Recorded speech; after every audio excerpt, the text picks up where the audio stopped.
But I think the development of full artificial intelligence will spell the end of the human race. It's a flying object, and we don't know what it is. I would hope somebody's checking it out. I don't know if it was a rocket or whatever, but it could be fast, opposite direction. It was too fast to be an airplane. I'm glad the Pentagon is looking at this, because if it poses a threat, I want them on top of it. Well, the craft generates its own gravitational field. So you said there's lights in the sky? The internet has become the command center for criminals and terrorists. 911, what's your emergency? I need help, please help me! Aliens won't let it happen. You know, that's what we're instructed to say. Roswell, Area 51. Alien kept deep under the ground. 1, 0, 1, 1, 0.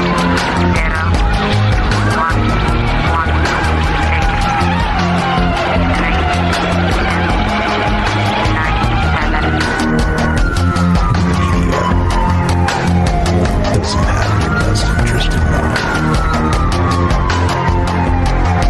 The government is self-serving. You're here for a reason. You're listening to Troubled Minds Radio.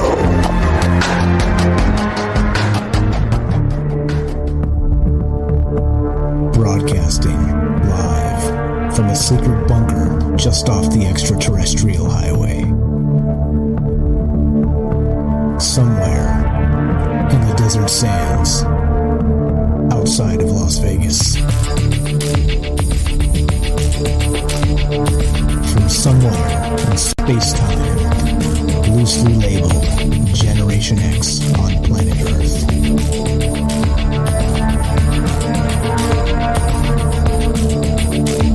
And asking questions of you in earnest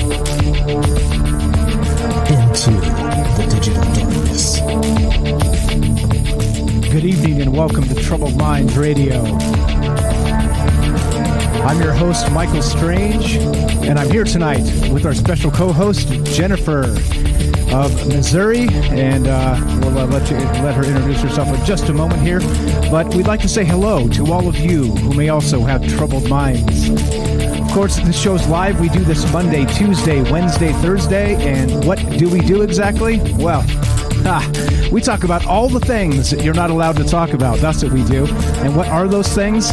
Aliens, conspiracy, the paranormal, the government, academia, the 24-hour news cycle, propaganda, and the general feeling that we live in the upside down. And of course, we are streaming as being part of the whole live experience. We're streaming on Rockfin, YouTube, DLive, and Twitter. And of course, we are broadcasting live on the Fringe FM.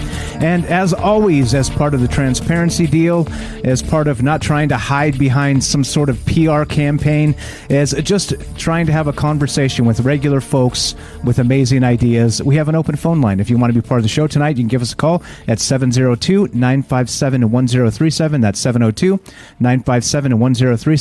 And you can also reach us using Discord by going to troubledminds.org. That's the official website. Click the Discord link and also join the Discord at fringe.fm/chat. That will give you a direct invite to both chat rooms on Discord.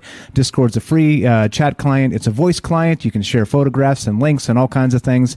And there's a pretty fantastic community in both of those places. So come say hi. Come meet some of the folks that you hear on this show. We get lots of folks that call into the show. Amazing, smart people that you can come say hi to, and they frequent that area over there. This is not turning in, or this is turning more into a Troubled Minds social club than it is the Troubled Minds podcast conspiracy show, and that's kind of how I prefer it anyway. So without further ado, let's get to our special guest host tonight. You guys all know her, you all love her. She's called in quite often to the show with usually mind-blowing takes. Jennifer, welcome to the show. Are you there? Test 1 2. Hey, Mike. You hear me okay? Loud and clear. Good evening. How are things? Nice. Yeah, everything is going good. It's been a long day. Really excited to be here. This one is, I hope, a really interesting topic everybody's going to really enjoy. Yes, well, we're it's on us, but I think it's easy when you have amazing things.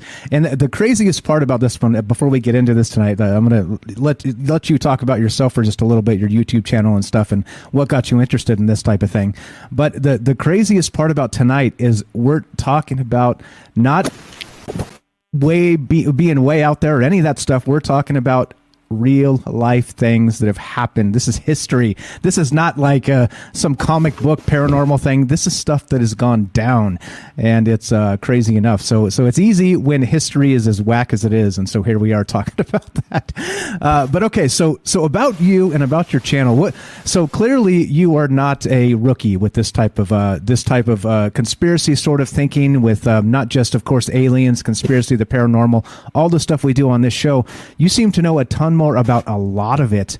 So what got you started in this whole thing, this whole conspiracy world and realm, and what makes you want to talk about it, not just tonight, but as an ongoing basis here with your YouTube channel and everything else? It started out, I was working a night shift, so I was pretty much nocturnal, and I was listening to a lot of radio, and I came across Coast to Coast, and this was years and years ago, early on in my life. And it kind of just started me thinking about all these fringe topics. But then I ended up working for myself, working at home, and I had a lot of free time. And I would spend most of that free time obsessively researching all these topics and following just all kinds of little trails wherever they would go, and trying to go as far into it as I could, like so many people do when they find these, when they become interested in thinking outside of the box of everything. And it's really surprising where it's gone. And I never thought there'd be any use for it whatsoever. And I basically it kept evolving and evolving. And then, of course, YouTube is one outlet to find information and to listen to people just for even, just in your free time for entertainment.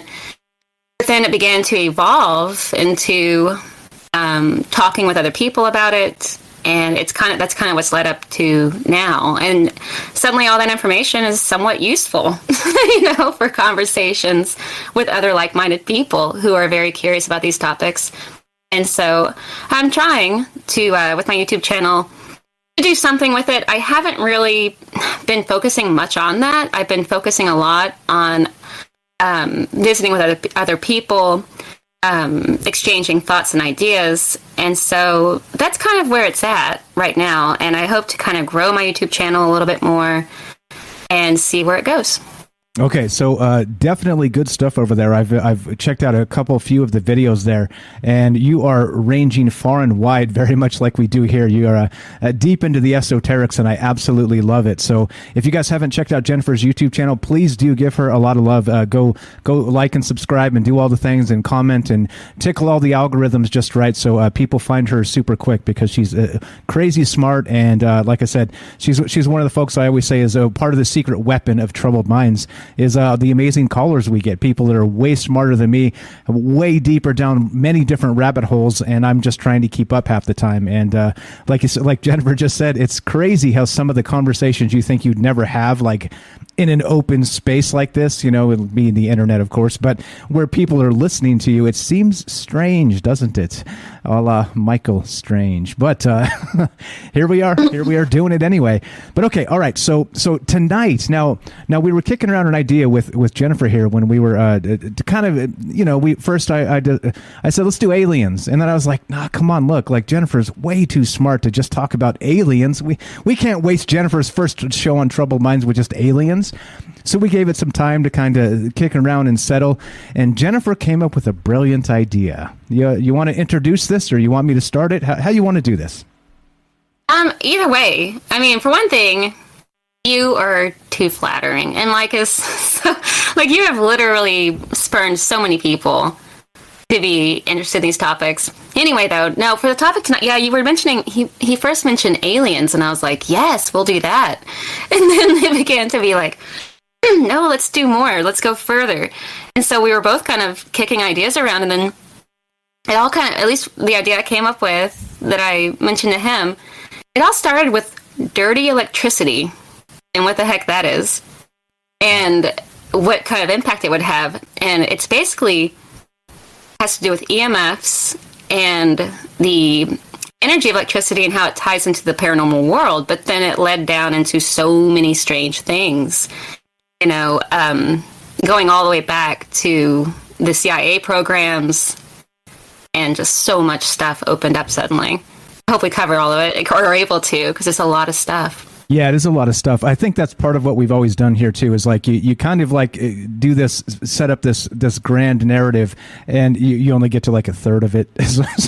Yeah. So if that happens, just to let you know, it sets us up nicely for a part 2. So no worries trying to peel through this. It is nice to get some other people's thoughts on this as well as we go. So as you know, we're taking your phone calls, guys. If you want to be part of this show, 702-957-1037, troubledminds.org. Click the Discord link.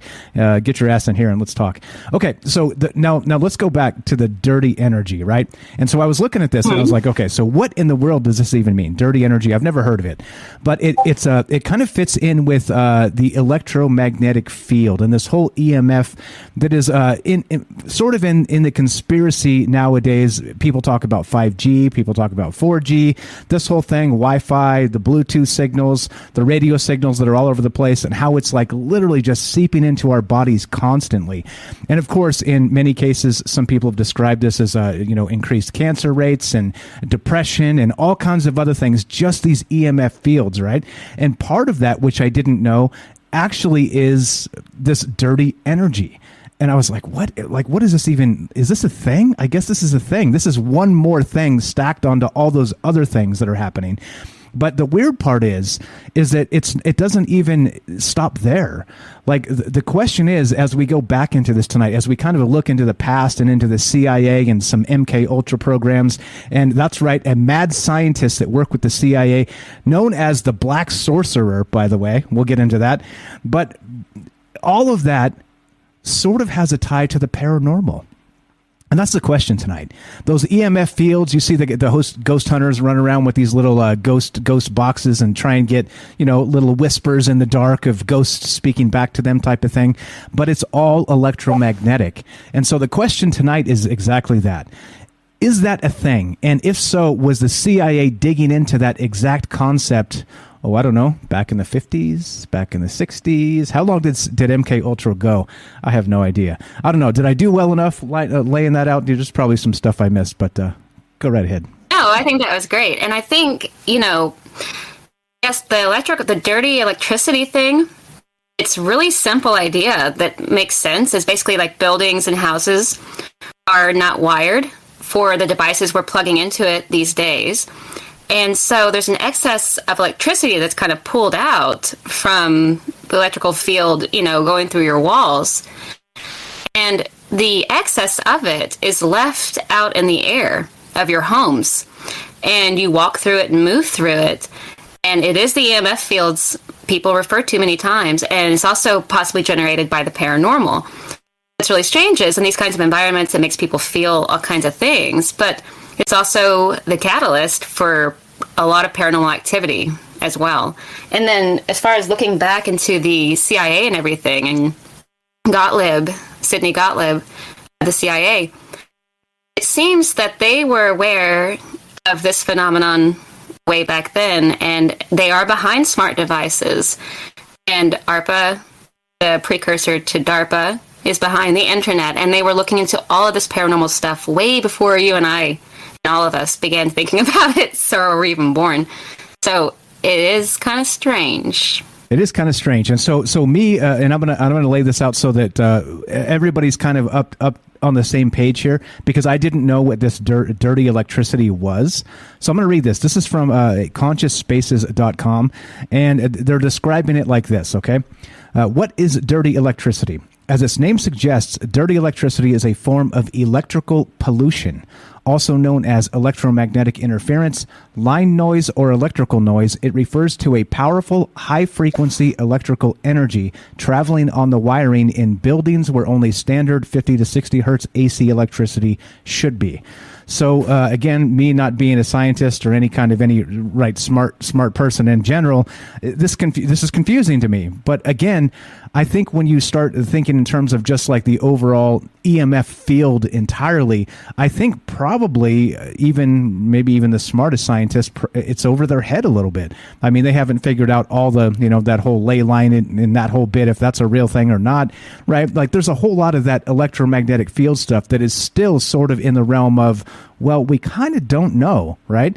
And, a lot of people will cite back to Tesla and the free energy and this type of stuff and, using the entire Earth and the electrical grid, the electromagnetic grid anyway, as some sort of power source. So anyway, like a long-winded way of saying I have no idea. But if it is some sort of electrical pollution that is included in this EMF situation where all of this is combined, once again, 3G, 4G, 5G, and of course 6G is going to be on the way, probably sooner than we like to admit, then this is also part of that, and it's part of us, and it passes to our cells and all the rest of this, and there you go. There's my non-smart way to maybe tell you what dirty electricity is. No, that was really good. And, it's really strange because when people are doing, like when you watch the ghost shows and they have the EMF detector and they're doing the ghost voice box and for the EVPs and everything, they're getting, words and statements from the EMF field because a lot of times it'll read with high EMF fields. And that ties in really oddly into people asking our thoughts, electricity as well.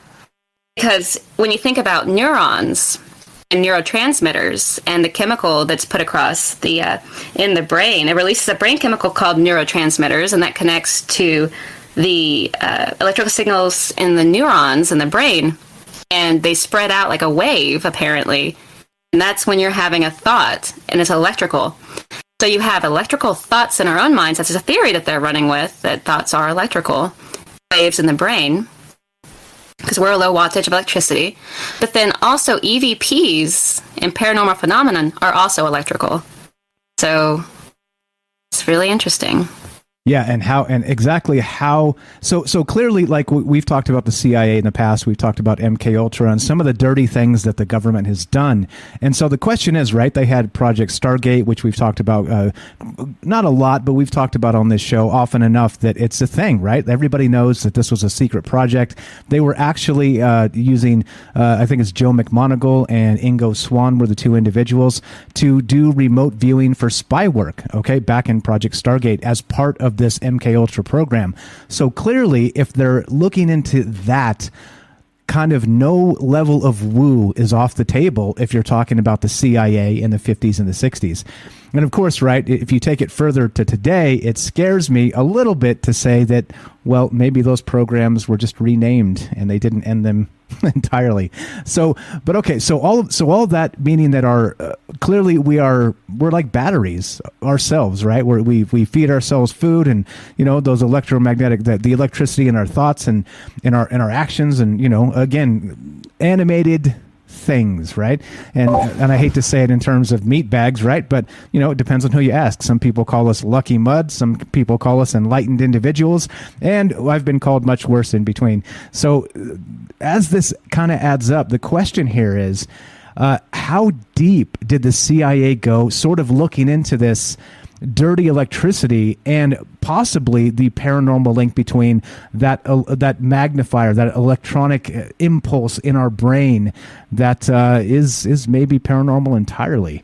So I guess as usual, right, we start the conversation as, well, what's the nature of the universe? I mean, in more specific term this time, but I'm perfectly okay with that. So that's the question tonight is how deep does this go? Clearly rabbit holes go very, very, very deep when you're talking about the CIA, and of course a lot of it's never going to come see the light of day regarding FOIAs and things like this. The CIA is mostly exempt from a lot of that stuff, and they play dirty games to keep it that way. So I don't know. So I guess that's the question tonight. And how deep do you think this does go, Jennifer? If they were doing actual remote viewing, Do you think they were actually trying to contact, like we've described in the past, maybe spirits or who knows, open portals? And right, we talked about the Department of Energy before. What about old ones and portals? I mean, it's a little terrifying how deep these folks kind of want to go, isn't it? Yes, I think they went all the way. It appears that with MKUltra, they also had the lesser-known MK Often, and MK Search was like MKUltra switched over to becoming MK Delta for international foreign projects. So, like, for example, MK Delta was known in Australia. And then you had MK Often, which came a little bit later and involved a lot of the paranormal and even bringing in Satanists and practitioners of witchcraft and psychics, fortune tellers, to get their input on they were trying to access the deepest, previously considered unreachable parts of the mind. And of course, we know with MKUltra, they were using a lot of chemicals and things like that too, different drugs out of South America and East Asia. So they were doing a lot of things with this, and they were trying to understand the human mind, and they wanted to be able to read thoughts, and read the human mind, and even to be able to affect things from a distance, like you mentioned with remote viewing and biofeedback. And DARPA got into biofeedback and also worked with the Black Sorcerer, Sidney Gottlieb. And so with Gordon Lawrence. And so there's doing biofeedback to try to spy on the Soviets, because apparently the Soviets were doing it too. Everybody was doing this. And maybe even Aleister Crowley, the British intelligence, before the CIA. And it's really strange because Aleister Crowley, he died in 1947. CIA popped right up after that in 1947, September 18th, 1947. And there's a continual link with the CIA programs and all secret spy programs and the occult for some strange reason, but they're very similar. You have a lineup of, it's about keeping secrets, it's about oaths, and it's about knowing the unknowable before everyone else does.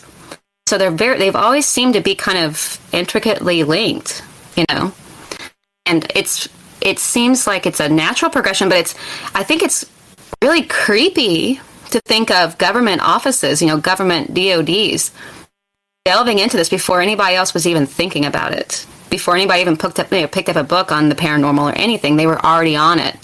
Even the military, trying to spy on nuclear submarines of the Soviets. So it's just really strange. And the biofeedback thing with the Soviet submarines, with their nuclear submarines, the American submarines would be under the ocean, and they would encounter these Soviet subs, and they'd want to communicate back to base. They couldn't do it without coming up to the surface, and it would make them, during the Cold War, this was during the Cold War, it'd make them vulnerable to being attacked. So they wanted to, Gottlieb was talking to the director of ARPA at the time, and which would become DARPA, about how they could use rabbits and the impulses of rabbits. A mother rabbit when a baby rabbit. This is a serious, literally they did it. They were talking about doing it so that they could spy on these submarines without giving themselves away. So they would take a baby rabbit and the mother rabbit, and because it had to it was drawing off the idea of the human mother and her infant, and if the infant should die, that the mother would respond to it even from miles and miles away. They did this experiment with rabbits, rather, and we're talking about doing this, and they were dead serious. So this was not it sounds ridiculous, but this Gottlieb was known for it, just doing crazy stuff. Exactly, and so that's what we're talking about tonight. How deep does this go? We're talking about, now, think of it in terms of what Jennifer just said. This is spooky action at a distance between mother and offspring, and they were trying to use this for spying. All right, how deep does this go? I'd love to hear your thoughts on this. 702-957-1037. This is Troubled Minds. I'm Michael Strange. We're here with our good friend Jennifer, and we're talking rabbit holes, CIA, MKUltra, the paranormal, and you. Don't go anywhere. More Troubled Minds when we come back.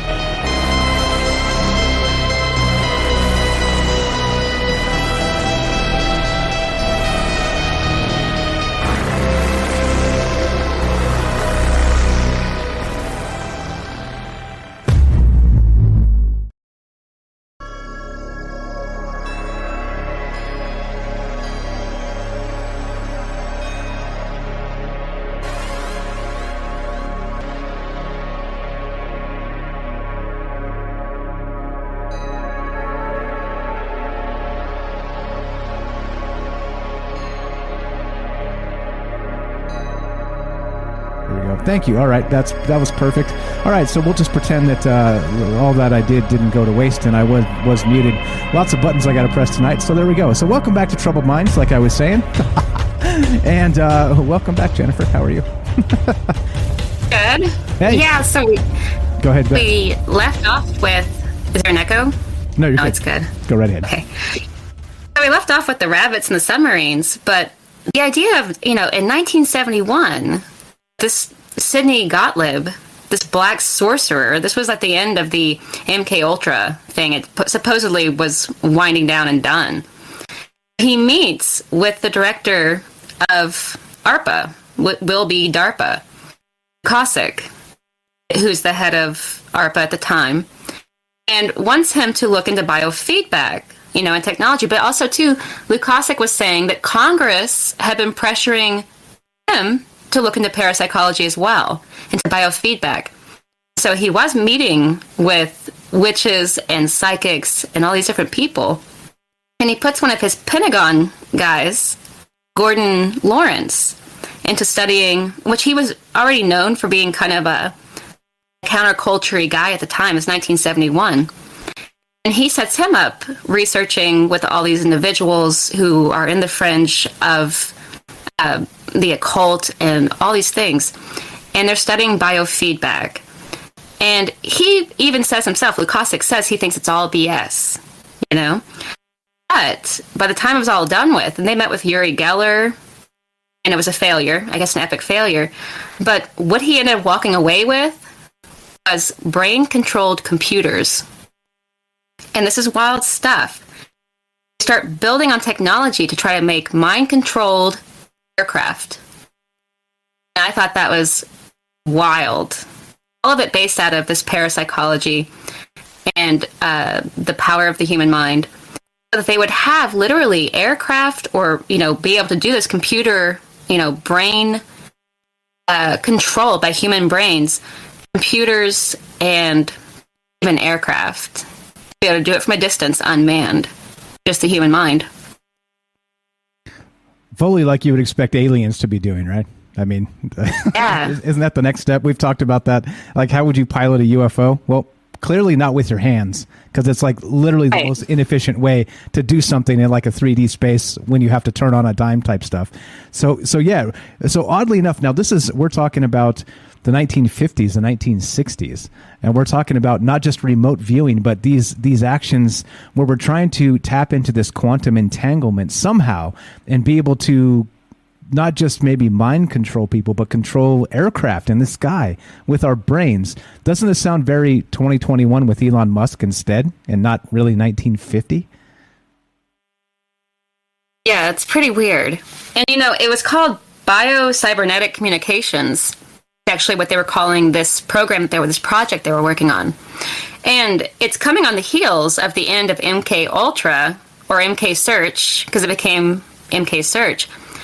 And it's like they were trying to get past just we all know about the mind control and the research about that with MKUltra and how they tried to shut that down. So much so, I think that the director of the CIA at the time, when he was in front of Congress to give his testimony, he destroyed 138 boxes, all on MKUltra. And even the lesser projects like MK Delta and MK Often. With MK Often, they were working with recruiting Satanists. So this comes into Michael Aquino, who was a Satanist, a lieutenant colonel in the military. Seriously. I mean, maybe some people have heard of him. But he created the Temple of Set. And he was working on, supposedly, Project Looking Glass, which somebody just mentioned. And I guess in that program, kind of what it was they would take somebody who had ESP, or maybe the capability of ESP. They would give them certain psychotropic drugs. And this is just something I found that they were talking about. A whistleblower was talking about this, what Looking Glass was. And supposedly they would hook their brain up to electrodes, and they'd be connected to a computer screen. And they would ask the individual, what are you seeing right now? Trying to use biofeedback and ESP. and having them try to see from, remote viewing, basically. And the individual would go through what they were seeing, and it would put an image up on a computer screen, i.e. looking glass. So these scientists, these CIA wild scientists, were hooking people up and with ESP or by a technique of biofeedback and having them remote view into other countries, spying on the Soviets, and all this stuff, trying to see, even back in time, supposedly, trying to see back in history. And so it's just, it goes on and on. And if you go into even Crowley, who had the Ayahuasca, or how do you say his name? I think it's Ayahuasca. But that it may have been AI technology. And Aquino, once again, he comes up, commented on it even, in reference to what Crowley was doing, and that he may have also been a spy, working for British intelligence, and there's a lot to insinuate that he was. And so it's like all of these spy networks, we're working in all of these topics and trying to get at communicating with entities and different spiritual beings, get information. And they were competing with the Soviets, who were also, this was in like the Cold War era though, but they were also competing with the Soviets, who were also doing the same thing, parapsychology and looking into the occult. And it's just one and the same almost, how much they tie them together to try to get cutting edge information, secret information, by using secret means, mystery means, like with the occult and everything. At least it appears that way. And even in today's age, trying to create, because DARPA, is who were once working with all this paranormal stuff and ESP, are now on the cutting edge of AI technology and artificial intelligence, and then tying that into electricity and everything. DARPA created the technology that would later become Siri. And I think that's pretty crazy. And they were calling it something. I think it was called, I wrote it down somewhere. But at the time, it wasn't called Siri. It was called Halo. And it was done in the early 2000s. DARPA was working on this, and they call it Soldier's Servant. And that was the precursor to Siri. And it was created by the DoD. I'm sure that's fine. There's nothing wrong with that. There's nothing to see here. This is totally good, right? So not only is the fact that Siri's spying on you in the digital world, maybe Siri is passing over our conversations to the paranormal world as well, and we just don't know. I don't know. Yeah, it's weird. Yeah, this gets crazier and crazier. So Project MK Often, I actually hadn't heard of this nice little offshoot here. So Jennifer does a fantastic job here going down some rabbit holes, which I absolutely love. Listen to this. This is crazy. Like, absolutely nuts. This Dr. Sidney Gottlieb, right, was as part of Project MKUltra, and this sub-project MK Often was to explore the world of black magic and harness the forces of darkness and challenge the concept that the inner reaches of the mind are beyond reach. So if you're talking about rabbit holes and you're trying to like literally find the core, the essence, the soul, whatever it is of like humanity, imagine the dark and dirty depths they delved to maybe come up with a conclusion. Because they did. And like Project Paperclip in particular gets a ton of press, and like the conspiracy circles about we brought the Nazis over and they did all these terrible things because they're Nazis. Well, I'm pretty sure this Gottlieb fellow was not a Nazi. he was a standard American dude. We can go into that if you want to get into that. But okay, so but think about that.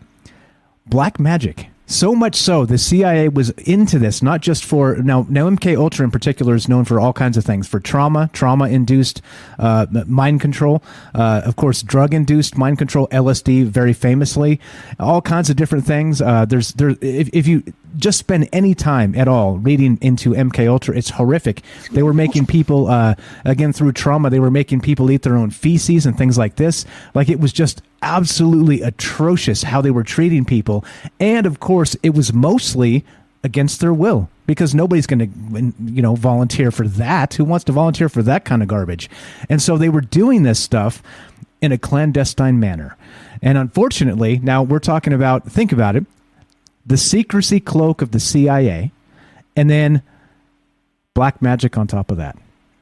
So what kind of things do you think they were doing? And as Jennifer said, rightly so, by the way, confirmed, by the way, by John Greenwald Jr. of the Black Vault. If you guys don't know who he is, you should check out theblackvault.com. He is one of the foremost FOIA individuals in the world. He's got over 2 million pages of FOIA documents on his website, and he's confirmed that even though we had a recent document dump in the last 5 years of MKUltra, but he's confirmed that a lot of that was destroyed as described by Jennifer there. So what kind of stuff do you think they burned? What kind of stuff went in the burn pile here? This is sick, right? This is sick.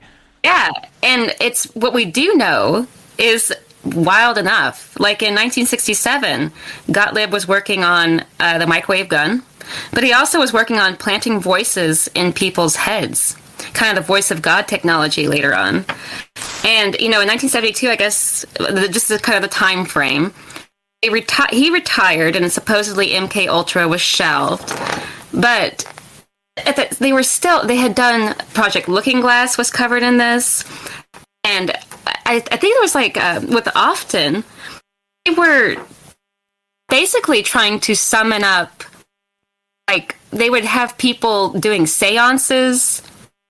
And it's just bizarre to think of CIA operatives taking this seriously and doing seances and trying to communicate. But what's really strange is if you ever talk to like a chatbot, it doesn't sound so much different, the jibba jabba, as when you're talking on a Ouija board sometimes, or the kind of messages you get through EVPs, how they don't really make sense, but they kind of do. There's a sort of a personality you can't tell that it's AI, that it's computer generated. Same kind of conversations come through with people who are doing Ouija boards and seances. It's kind of nonsensical, but you can kind of tell it seems to have human intelligence. And so I think there's something really odd going on with the AI and just trying to gather information. And Aleister Crowley was really bent on that too, trying to get information from the other side, to try to get information about maybe not just the world, but people don't know this, but the Golden Dawn is also kind of interlinked into the Hermetics of the Golden Dawn.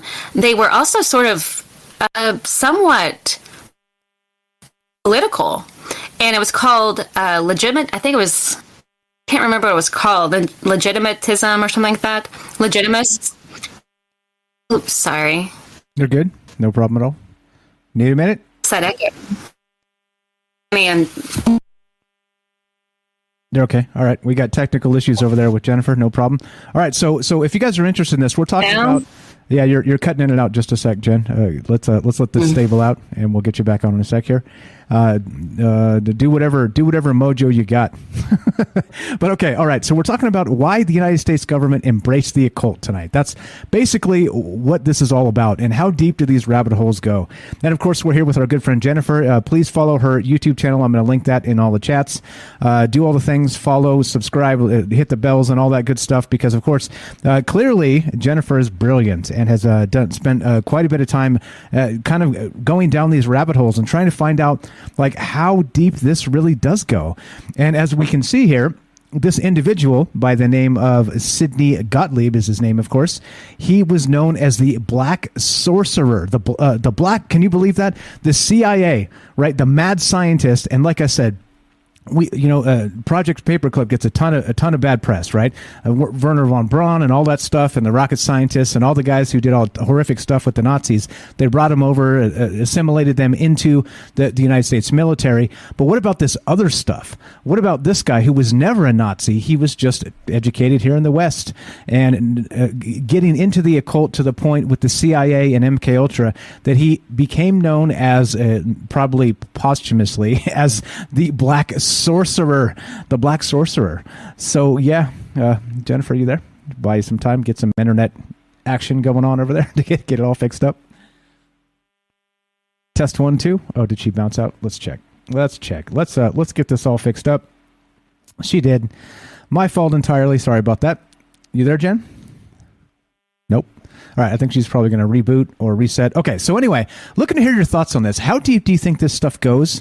And not only that, isn't it strange? Isn't it strange that it's not just discussing, well,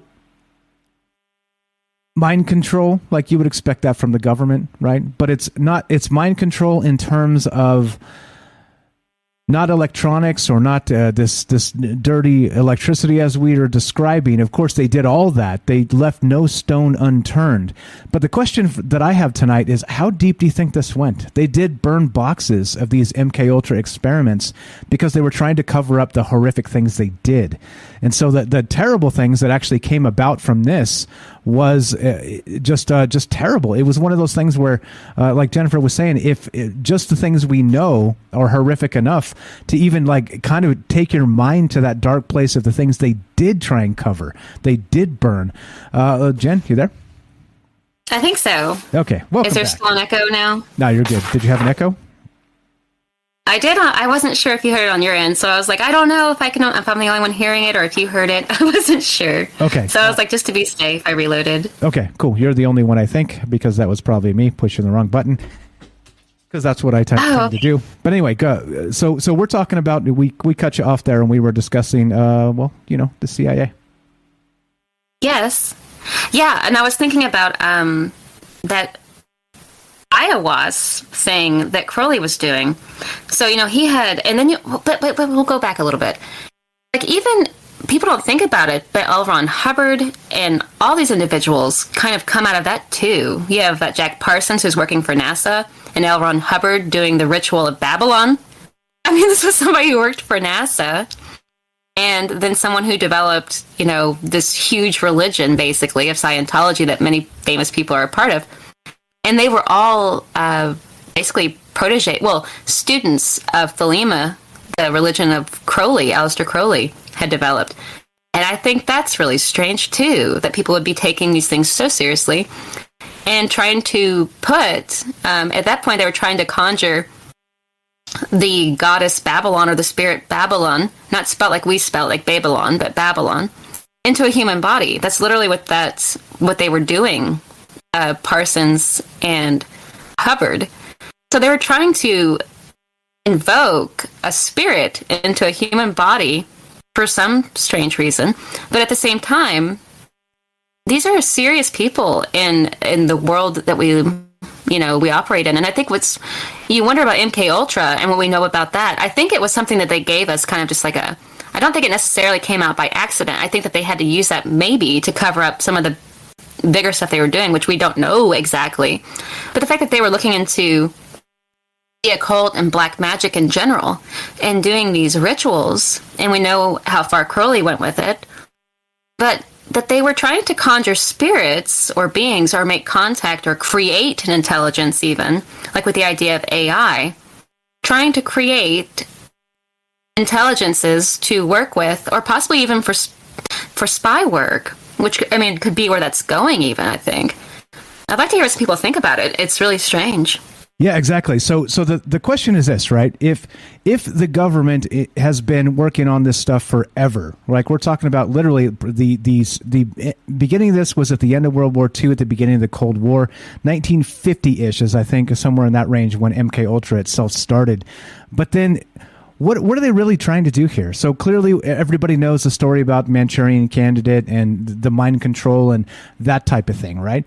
But how deep does that go? So why was this individual, Sidney Gottlieb, known as the actual black sorcerer at some point?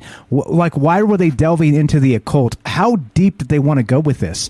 And again, this is another complete ridiculous rabbit hole if you want to jump into this. The JPL, like you said, with L. Ron Hubbard and of course Crowley and all these. It's so crazy that these circles are so tightly knit. And we're talking about not just the CIA, not just like NASA. We're talking about, all of it. It's tied into the occult. It is such a strange, like I said, it's amazing that you don't even have to make stuff up, because truth is stranger than fiction. And I have no idea what they would be trying to accomplish with this, other than, like we've talked about in the past, opening portals. Isn't that what Crowley was trying to do anyway? That was literally part of the entire scheme of what he was up to what end? And then not only that, they were tapping him and colleagues of his for what? That's the question. Do you think that they were really just trying to mind control people and that was the end of this? Or what are your theories on this, guys? I'd love to hear, just like Jennifer said, love to hear your thoughts. And why? Like, how long did this go? How deep are these rabbit holes? Why did they hide the evidence? Clearly, there was some horrific things going on. I mean, they, the earliest stories of MKUltra is they captured these Russian spies and they interrogated them on LSD, and then they got the truth out of them, and then they capped them all and threw them in the bay, right?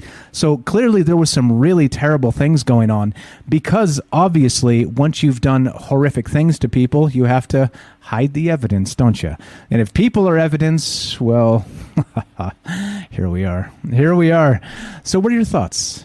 Love to hear what you think about this, the occult and the CIA and MKUltra and all of this. Were they really dipping into not just the mind? And as we always say, right, as it goes in, as above, so below, that whole bit, right? The deeper you go into your mind, sort of the further out you go into the universe and maybe even the multiverse. What were they trying to communicate with? That's the question on my mind tonight. We have Jennifer here. Jennifer, can we use your last name, by the way? I didn't want to do that because typically we don't use last names. Oh, yeah. I mean, I don't know. That's fine. I mean, I don't. It's on your YouTube channel, so I just don't like to put it out there because like I said, the back end reach of this show is quite a bit larger than the YouTube reach. So you tell me. I don't know. I think it's okay. Okay. I feel fine with it. Okay. but whatever. Okay. Whatever. All right. We're here from Jennifer from Missouri, and if she wants to change her YouTube name later, she has that option. So what are your thoughts? Love to hear what you think about this stuff. How deep did this occult stuff go with the CIA and MKUltra? And what were they trying to tap into? Is it just the human mind, just the human psyche, just control? Or was there something else? And like I said, there's a lot of rabbit holes this kind of chases, and that's what we're doing tonight. So if you want to be part of the show, love to hear your thoughts.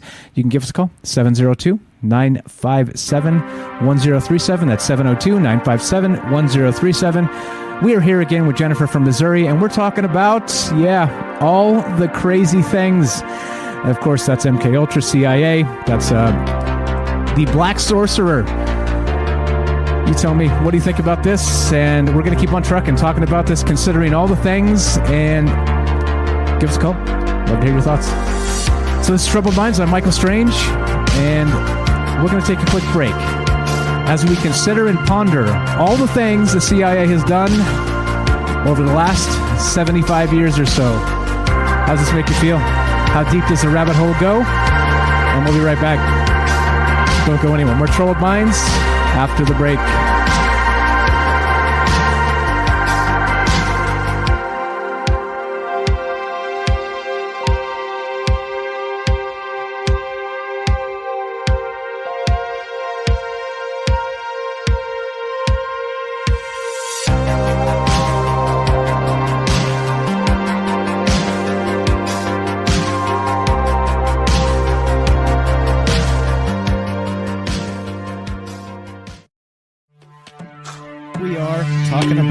alien abduction phenomenon.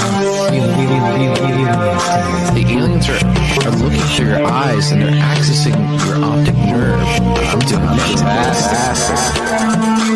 Through that optic nerve, they're transferring to your brain. People are random images as they traverse neurons in your brain. Alright, so maybe and they also feel them planting. Broadcasting live from a secret bunker just off the extraterrestrial highway. Somewhere in the desert sands outside of Las Vegas. From somewhere in space-time, loosely labeled Generation X on planet Earth.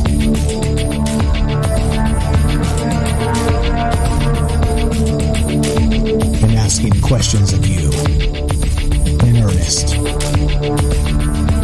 into the digital darkness. Good evening and welcome to Troubled Minds Radio.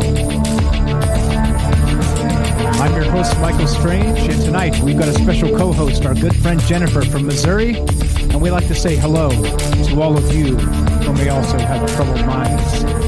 The show's live. We are streaming on Rockfin, D-Live, YouTube, and Twitter, and we are broadcasting live on the Fringe FM. And of course, we're taking your phone calls. As always, as part of the transparency process, we're not the mother's basements hiding, trying to type behind a keyboard. You can call us. You can talk to us. We're not afraid. 702-957-1037, troubledminds.org. Click the Discord link and come say hi. Come join the club. Come hang out where the cool kids hang out and talk about all the things we're not allowed to talk about. And you know what those things are, of course. Aliens, conspiracy, the paranormal, the government, academia, the 24-hour news cycle, propaganda, and the general feeling that we live in the upside down.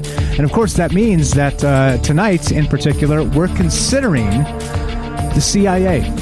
We're considering MKUltra and MK. What is this? This is called MK Project MK Often, OFTEN, and the Black Sorcerer of course, the CIA, known as Sidney Gottlieb is his name, Gottlib, if you've never heard of the guy. And he's known as the Black Sorcerer of the CIA because of this reason. That's right. The Project MK Often was to test the behavioral and toxicological effects of certain drugs on animals and humans, which we all knew regarding MKUltra, but check this out. It gets deeper and worse. Not only that, supposedly, according to author Gordon Thomas's 2007 book, Secrets and Lies, the CIA's Operation Often was also initiated by the chief of the CIA's Technical Services Branch, Dr. Sidney Gottlieb, to, quote, explore the world of black magic and harness the forces of darkness and challenge the concept that the inner reaches of the mind are beyond reach. So as we consider that tonight, let's welcome Jennifer back. Welcome, Jennifer. Test 1, 2. Are you? Hello. Hello. I think I am. Welcome back. Lot of words there as we redo the radio intro. But you want to tell them about your channel real quick before we keep on trucking with this? It just covers the different entities and some personal experiences I've had. Trying to talk about that and relate it to other things other people have talked about with their experiences. And then just trying to kind of express, my view of the paranormal world. Just trying to get ideas out there and then maybe come up with new ones by sort of interacting with other people who have similar interests, basically. Amen to that. And so if you guys are listening on the podcast feed or anywhere else, come check out Jennifer's channel. I've got it linked down below on both Rockfin and on YouTube. I will link it in the chat as well. Please give her a follow and, of course, click the bell for make sure you don't miss any of her new videos. Brilliant individual, Jennifer here. She's been calling into the show here. And like I say, like a lot of folks in the chat say, always blowing up our brains with some pretty amazing takes here. And the reason for that, I think, is because everything seems to be in a linear sense, all right? Like if you think of the military, you think in terms of, strategic operations, you think in terms of like on the battlefield, you think in terms of, shooting people with lasers. Well, but what you don't think is, okay, mind control, black magic, and maybe reaching through a portal to the other side to contact whom? I don't know. And that's what we're considering. I think these things aren't linear. I think they are entangled, let's say you can't untangle them. That's because I can't spit it out properly. But because of that, I think that when you think of it in terms of those two things kind of intertwined is what I was looking for. This is a whole new world, isn't it? This is not the world they told us on Scooby-Doo, right? Where they pull the mask off and it's like, oh, we knew this guy all along. No, not at all. There you go. As Michael Strange struggles through this, I don't know. Thoughts on this? So let's catch this back up, Jennifer. So we're discussing the Black Sorcerer of the CIA. Yeah. Now, let's pick. They say that he had a really extravagant understanding of over 1,000 chemicals and drugs.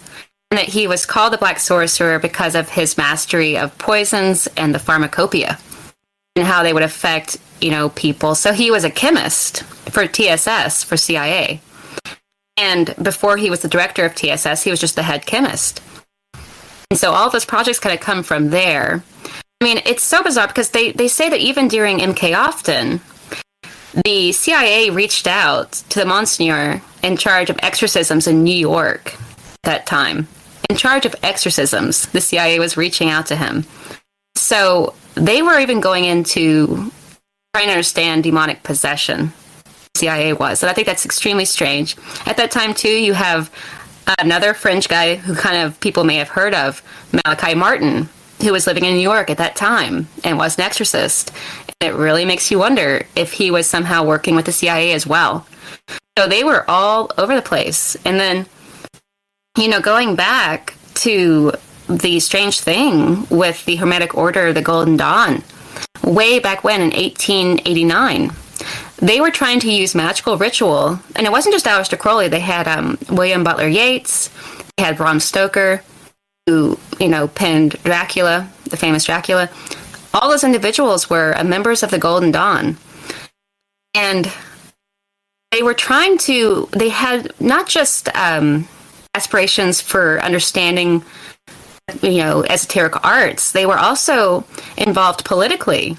And they were actually trying to find a way through ritual to dethrone Queen Victoria and put it back into the Stuart line and to, basically remove a queen through doing esoteric, rituals and things like that. And then with Iowas, the entity that Crowley was in touch with, supposedly through the Abramelin rituals and everything that he was doing, he claims that was the god of Sumeria.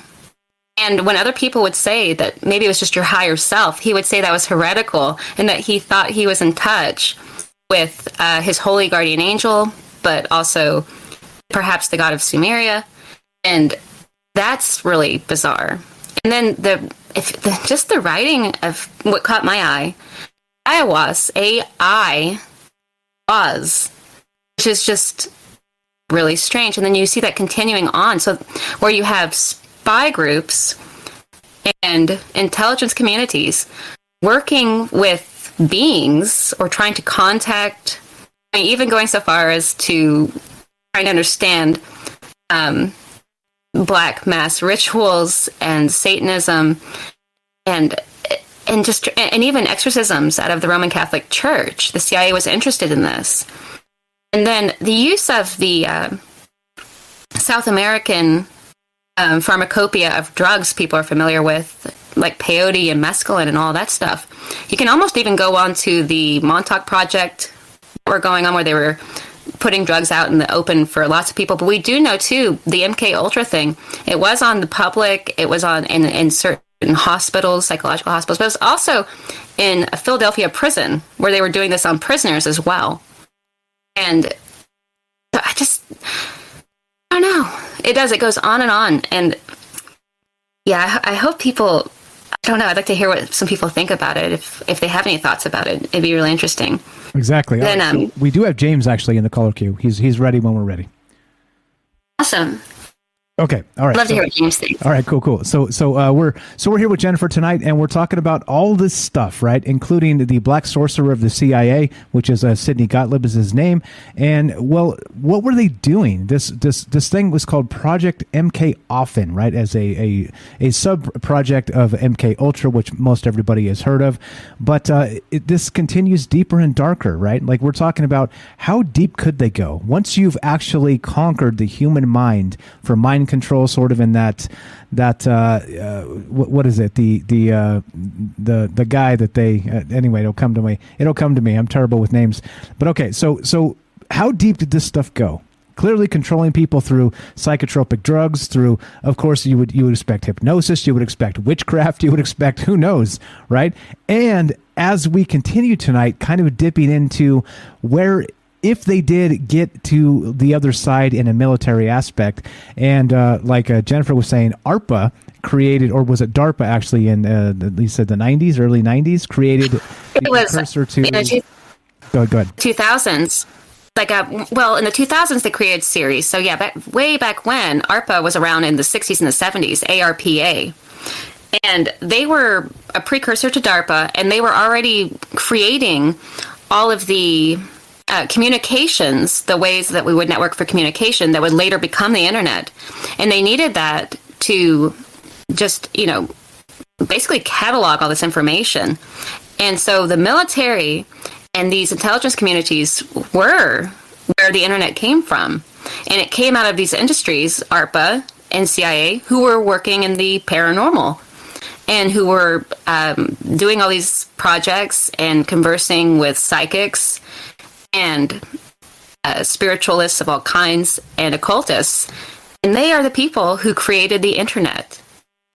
And many of our smart devices today and the AI technology we're looking at, even looking at, earlier about the mind-controlled aircraft, hooking human brains up to computers and then operating aircrafts and computers from a distance. That was going on just back in the 70s. And so the question is for you, how deep did this go? Are we talking about dipping into the other side of the paranormal? And if they did, were they able to maybe mind control, well, through entanglement, through, who knows? You talked about the bunnies and the rest of this, but let's hear your thoughts. If you guys want to be part of this conversation, we'd love to have you. 702-957-1037. That's 702-957-1037. And you could join the Discord at troubledminds.org. Click the Discord link and just hop in the caller queue, and we'll put you on the show. Just like this, let's go to our good buddy James of Salcedo Paranormal. James, welcome to the show. You're on Troubled Minds with Mike and Jennifer. How are you, my friend? I'm okay. Can you hear me? Loud and clear. Loud and clear. Go right ahead. What are your thoughts on this, the Black Sorcerer of the CIA, and what do you think this really was about? Well, the first thing that is kind of ironic to me in a way is, and this is just a side note kind of, is that you have that whole thing years later with I think it's the Collins group, basically people within the government that didn't want to investigate UFOs because it might be demons. Collins. Yeah, I think that's what it is. But anyway, I know there was some kind of group like that didn't think that any kind of investigation should be made into all that because of it might be demonic, which I think is ironic considering here you have the CIA looking into that stuff intentionally. I think that's really... Yeah, also notably, too, they say that right now, this disclosure effort with Lou Elizondo and all that stuff that's going on, they say that there's a faction of that still within the Pentagon that doesn't want to touch UFOs and is fighting tooth and nail to keep any of this information from being released because they believe that UFOs are demonic of some sort, and they don't want to agitate it. They don't want to give it any fuel.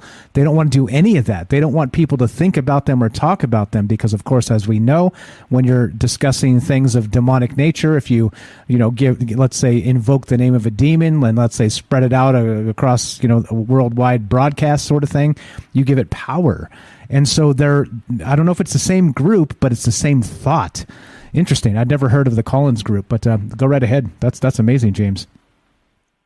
Yeah, I don't mean to derail the conversation, but it's just really, I think it just shows that you're going to, anytime you talk about government, there's going to be different parts of the government, and they may not always obviously agree, even when you get down to the parts that are more secret and out of the public eye.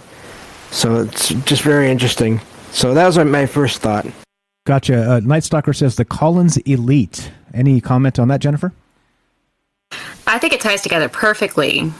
If you think about if they're uncomfortable with this, and you think about the projects that they were doing back in the, all these years back, and who knows how far back.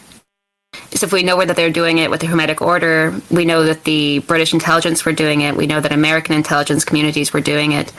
If they did contact or create AI electrical type beings that have the capability of interacting with them through these experiments and through tapping into the occult and the esoteric, ancient Hermetic orders and practices, what if they accidentally created an AI intelligence that is free roaming right now and they don't want to do much more with it? I mean, so I think it does tie in perfectly. If they opened up kind of a a Pandora's box by doing this, and then in turn created AI or like demons, basically free roaming thought that they have kind of,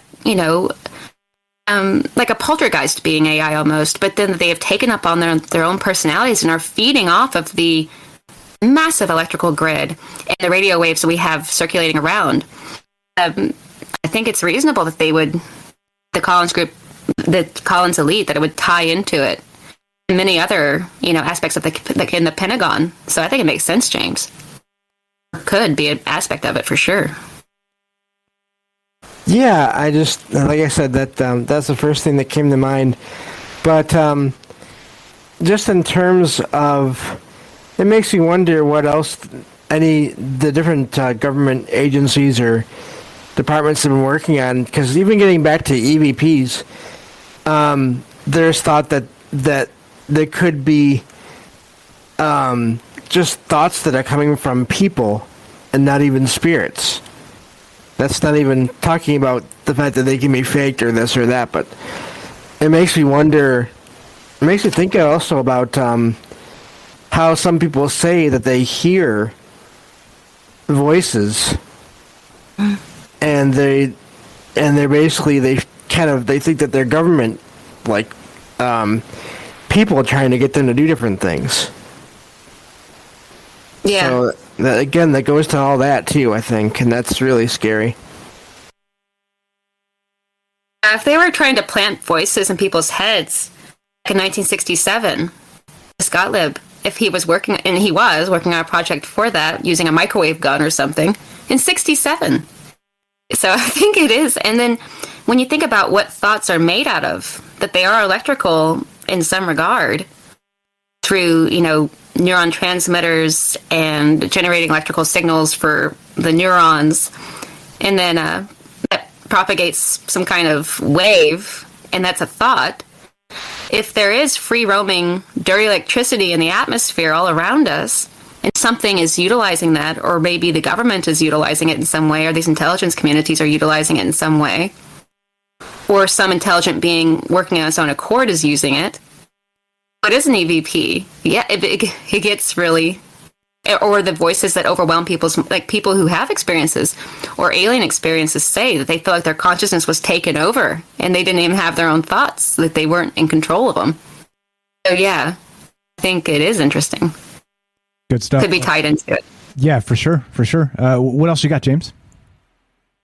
It just ties, in a way, it could possibly tie the whole alien thing and then the whole ghost thing and then the whole, that's an interesting connection between some of that being more government than the actual phenomenon. That's that's really a interesting thought. Makes you wonder though if there aren't, or if at some point there couldn't be companies that do that instead, and what that would involve. They've been contracted out or something. Yeah, I would think that makes sense. Yeah, so I guess that'd be all I have for that. But that's a very great topic, and as always, great ideas, Jennifer. Thank you, James. You too, James. You're the best. Everybody follow. Go ahead, Jen. I was just complimenting James on coming in with that. That was, good stuff, bro. For sure. Good stuff, bro. Everybody follow James. James is a good friend of the show. He's got a paranormal podcast called Salcedo Paranormal. Links in the description. You can also find Jennifer's links down there. Thank you, James. You're the best, my friend. We'll talk to you soon. Have a fantastic night. Thank you. Thanks, man. Have a good night. You too. All right, so we're taking your phone calls, guys. What are your thoughts on this? 702-957-1037, troubledminds.org. Click the Discord link. Great stuff from James. Let's go to our good buddy, Short Quick. What's up, Austin? Welcome to the show. You're on Troubled Minds with Mike and Jennifer. How are you? What is good? What's up, Austin? Can you hear me? Yeah. Please mute me. Yeah. It's hard on Discord because everything's a delay. I understand. Go right ahead. We got about 2.5 minutes. All you. Go right ahead, man. All right. Well, first off, conspiracy theories are running wild in my head right now. My tinfoil hat is thickening, and this was amazing. I am glad these subjects were brought up. because it's definitely an icebreaker for people that think about it, because it's really heavy topic. You know, you feel like if you get up on the mic and talk about it, you're going to get gang stalked the rest of your life, you know? Like, it's, because it's all, like, it all seems to go back, like, real far back, this stuff. Like, I just don't know how far back. I have a lot of theories on how far back, but... Okay, so let's, because we don't have too much time, stick to the CIA and the Black Sorcerer. Go right ahead. Yeah, I'm going to guess the Black Sorcerer is maybe like the dark priesthood that people, the Vatican, when they wear the caps, they swear their allegiance to the dark priests. I'm guessing it's the dark priests that swear their allegiance to the Black Sorcerer. Or, if you don't, they'll mind control you to make sure you do. Yeah, I bet they could, with all that knowledge that they got hidden from the rest of the world, all the stuff that they've banned throughout thousands of years of their influence. You know, I bet there's a ton of occult stuff in the Vatican Bank. Yeah, that's a whole nother can of worms, that one as well. We've done. Yeah, I had to poke at it. Yeah, I had to poke it. Yeah, go ahead. Keep on, man. We're short on time, so you do. Well, right after World War II, that's when it was founded. I think a lot of the stuff was really sealed during those times. Okay, and so kind of maybe brought back to, the modern times. So do you think there's, I guess the question is, do you think they're still doing this? That's the question here. 30 seconds and we got to go. Yeah. So you got to wrap this up. Yeah. Yep. Still happening.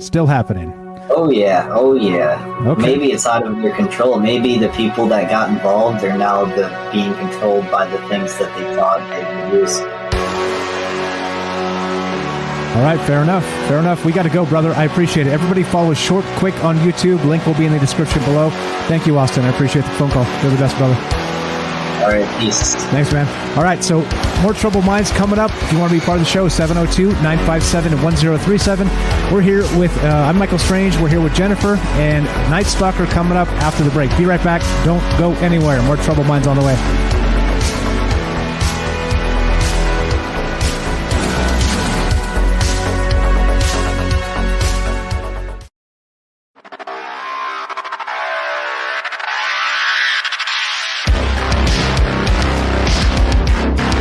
Welcome back to Troubled Minds. I'm your host, Michael Strange, and we are here tonight with Jennifer from Missouri, and we are streaming on Rockfin, D-Live, YouTube, and Twitter.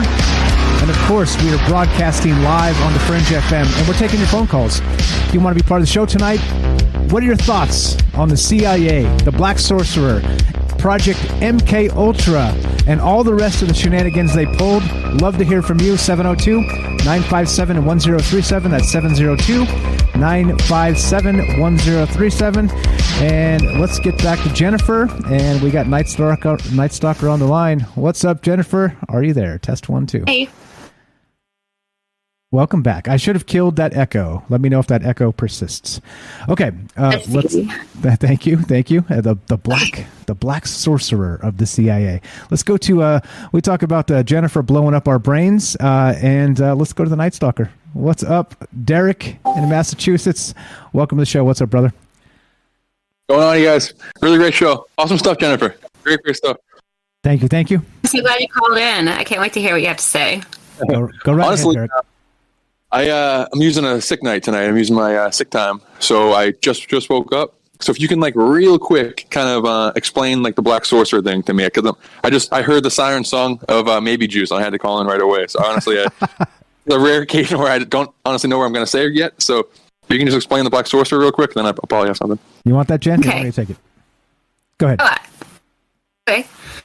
He was the head chemist for the CIA's TSS, basically.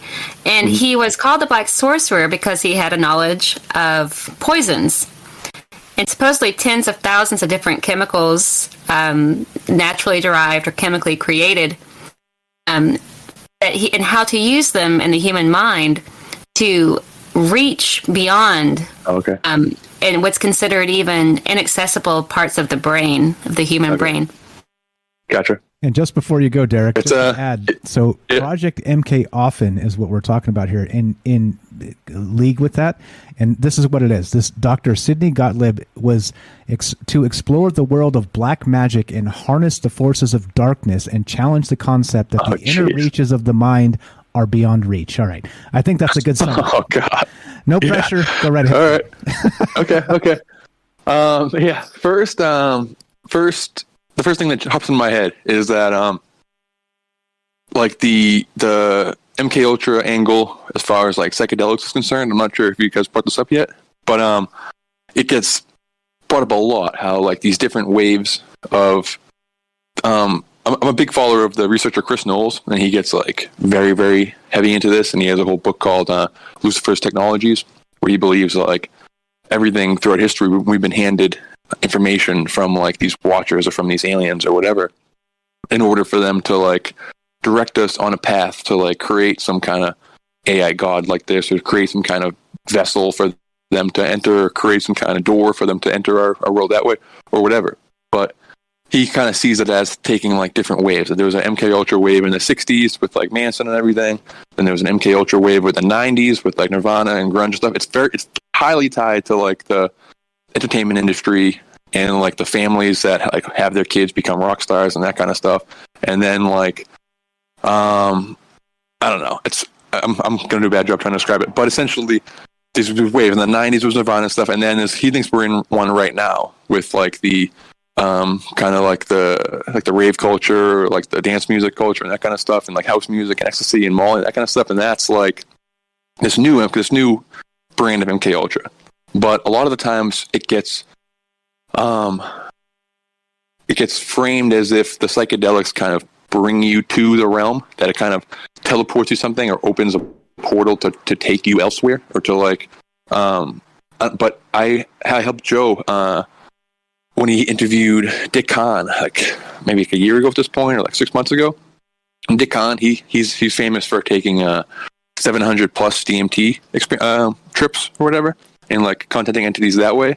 And it's his belief, like he feels strongly about this, that he's not going anywhere. That these chemicals, whatever they're doing, DMT, whatever it's doing to the mind, is actually like it creates like a beacon. It turns the person into like a beacon that brings these entities to them.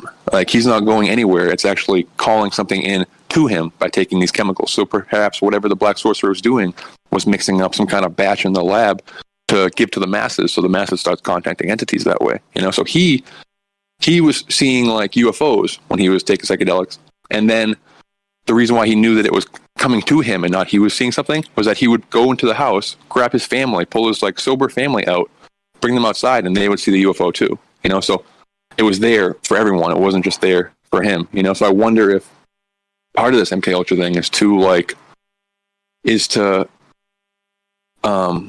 call entities that way, but create like whatever chemical he was working with could have been to call stuff forward, like unknowingly. Like most people wouldn't realize. Like I don't know. I'm kind of rambling. What do you think about that so far?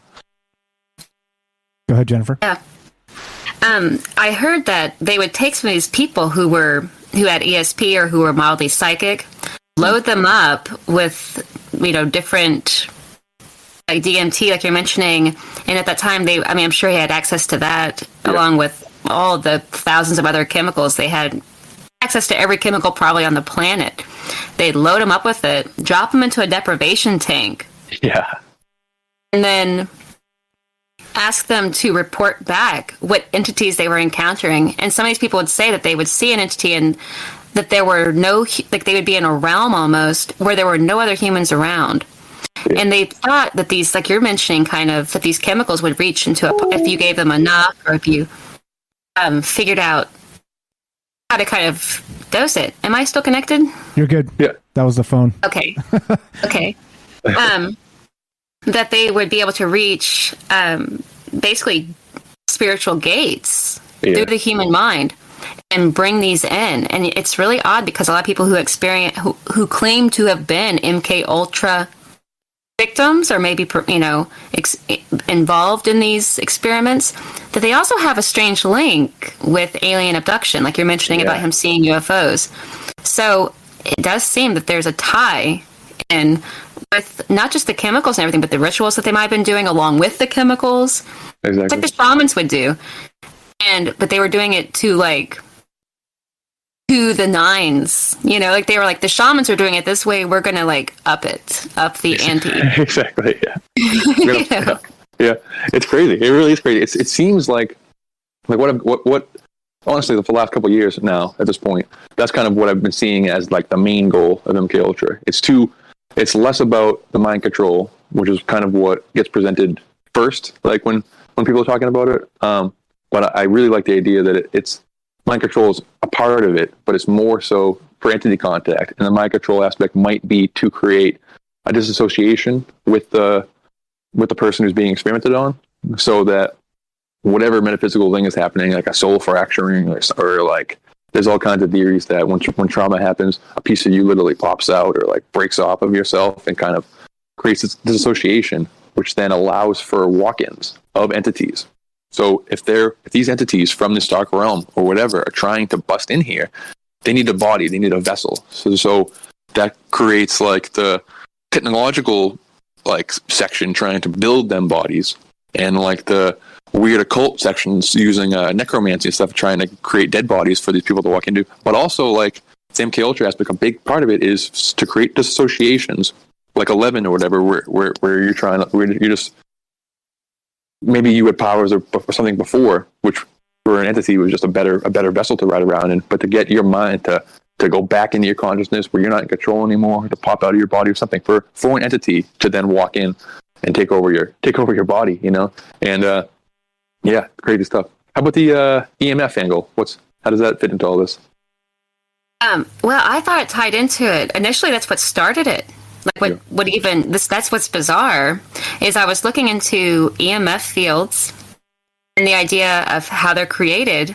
Yeah. And it seems like they can be created either by paranormal entities themselves generating these electromagnetic fields, but also our environment is possibly creating them because of the wiring of our houses and our devices and the type of wattage that they are set at. There's either too much or too little being put out into our normal household devices or in cities or wherever, and it's not being used up, so it's expelled into the environment that we're in, into your homes, basically. Yeah. And these beings are, or some kind of AI force, or our own minds are being affected by them. Yeah. But my thought was that since thoughts in our mind, in our brain, are electrical in a way, that maybe these are somehow AI beings that are interacting with us, or even that when they're creating these MKUltra, working on these people and doing these experiments, are they trying to create an AI within that person that will do what they want them to do in a way, or give them the information that they want to give them? I don't know. I just kind of was thinking along the lines of electricity and stuff. That's cool. No, for sure. I know that in the Zoroastrian mythology, that Ahriman, which is essentially their villain of their mythology, their Satan, I guess, is called the Lord of Electricity, and that these demons, or these daemons of the air, are living within the electromagnetic spectrum, which could be AI. They could be called demons throughout history, but could be actually more of a technological thing that has no body, doesn't exist in the material world, exists strictly in the electromagnetic spectrum. And then that's what these Silicon Valley tech elite and these occultists are trying to pull out of the air and put into bodies. That's what it seems like to be the goal, is that there's something that we're communicating with for information, because they're not experiencing time in the way we do, so they have answers to questions that we haven't even thought of yet, in exchange for power and that kind of stuff, so that we open the door for them. They need to bust in here, with the Dogon mythology, which is one of the earliest kind of cosmology, I don't know. The way they describe it is the universes are created in pairs, where when they're formed, there's the seen and the unseen, and we're living in the seen realm. It's the 3D plane, where we can affect reality. We can manipulate physical reality, but we have time on us, so we can't see the future. We're not omnipresent. We're not we don't have all the knowledge, you know. But the things in the unseen realm, they know everything. They're not trapped within time, so they see all the events that have ever happened, but they can't manipulate physical reality, and they want to real bad. It seems like that's the goal. So yeah, and I think that's kind of where everything comes together, is that they're like the tech elite are trying to, I don't know, that seems to be where it's coming. I have a weird EMF story though. I just kind of popped into my head. I was really getting really into the ley line and portal thing like 5 years ago, 6 years ago, for my local region. So I was like driving around a lot trying to figure out where I think these kind of locations are and what's on them and stuff. And there's this huge tech complex, a huge tech facility along the river that I always talk about, which is in Lovecraft mythology, the Merrimack. It's a big thing. But it's a huge complex. So it's like 4:30 in the morning one time. I'm getting out of work. It's still dark out. I'm driving around, and I end up like, there's a huge Philips complex. There's a huge like IBM complex. It's massive, and it's right on the river, like right on the river. And so I'm driving all around, and I end up going to this, like, I'm looking at like my Snapchat like map. Like you can like kind of go on the Snapchat. It gives you like a pretty cool like Google Earth map. So I'm like watching myself drive around this complex, trying to see where I'm at. And I stumble into this like kind of small, really dark area. There's like a basketball court here, and then I keep going, and it feels like I don't belong. It feels like I shouldn't be in this location. And then it kind of opens up to this field, and there's a sign saying like EMF radiation testing zone. And I'm like, what is that? And then I turn around and I pull out, and I'm like starting to drive home, but I'm like, full disclosure, I'm just kind of cruising around and like smoking whatever. So I'm driving in paths that you wouldn't take to get anywhere. And then I see somebody tailing me like really, really far away. And then they go in like a 35, they go like 70 to catch up to me. They're like pretty far away. And I know that they're following me because the way I'm driving is erratic. And they go as fast as they can to get up to me. And then they almost like hit me, and then they just keep going straight as I take a right. And it's a black Lincoln Town car with all tinted windows, which is like real Men in Black style vehicle, you know? So I'm like, what is happening? Like this area that I believe is this like center of mystical energy, this convergence of energy along this river here. And so then I go there the next day with my boss. I bring him with me, and we're driving around, and I realize I'm trying to get back to the spot, and I realize it's off limits. I'm not supposed to be there because it was dark and there was nobody there. I ended up in the spot where I wasn't supposed to, way deeper than where I wasn't supposed to. Like the gate was like well before this EMF zone. So now I'm wondering, at this center of mystical convergence, what are they doing with EMF? Like, what are they portal doing? Or something? Exactly. Right by the IBM? Exactly. What are they trying to harness with this EMF thing?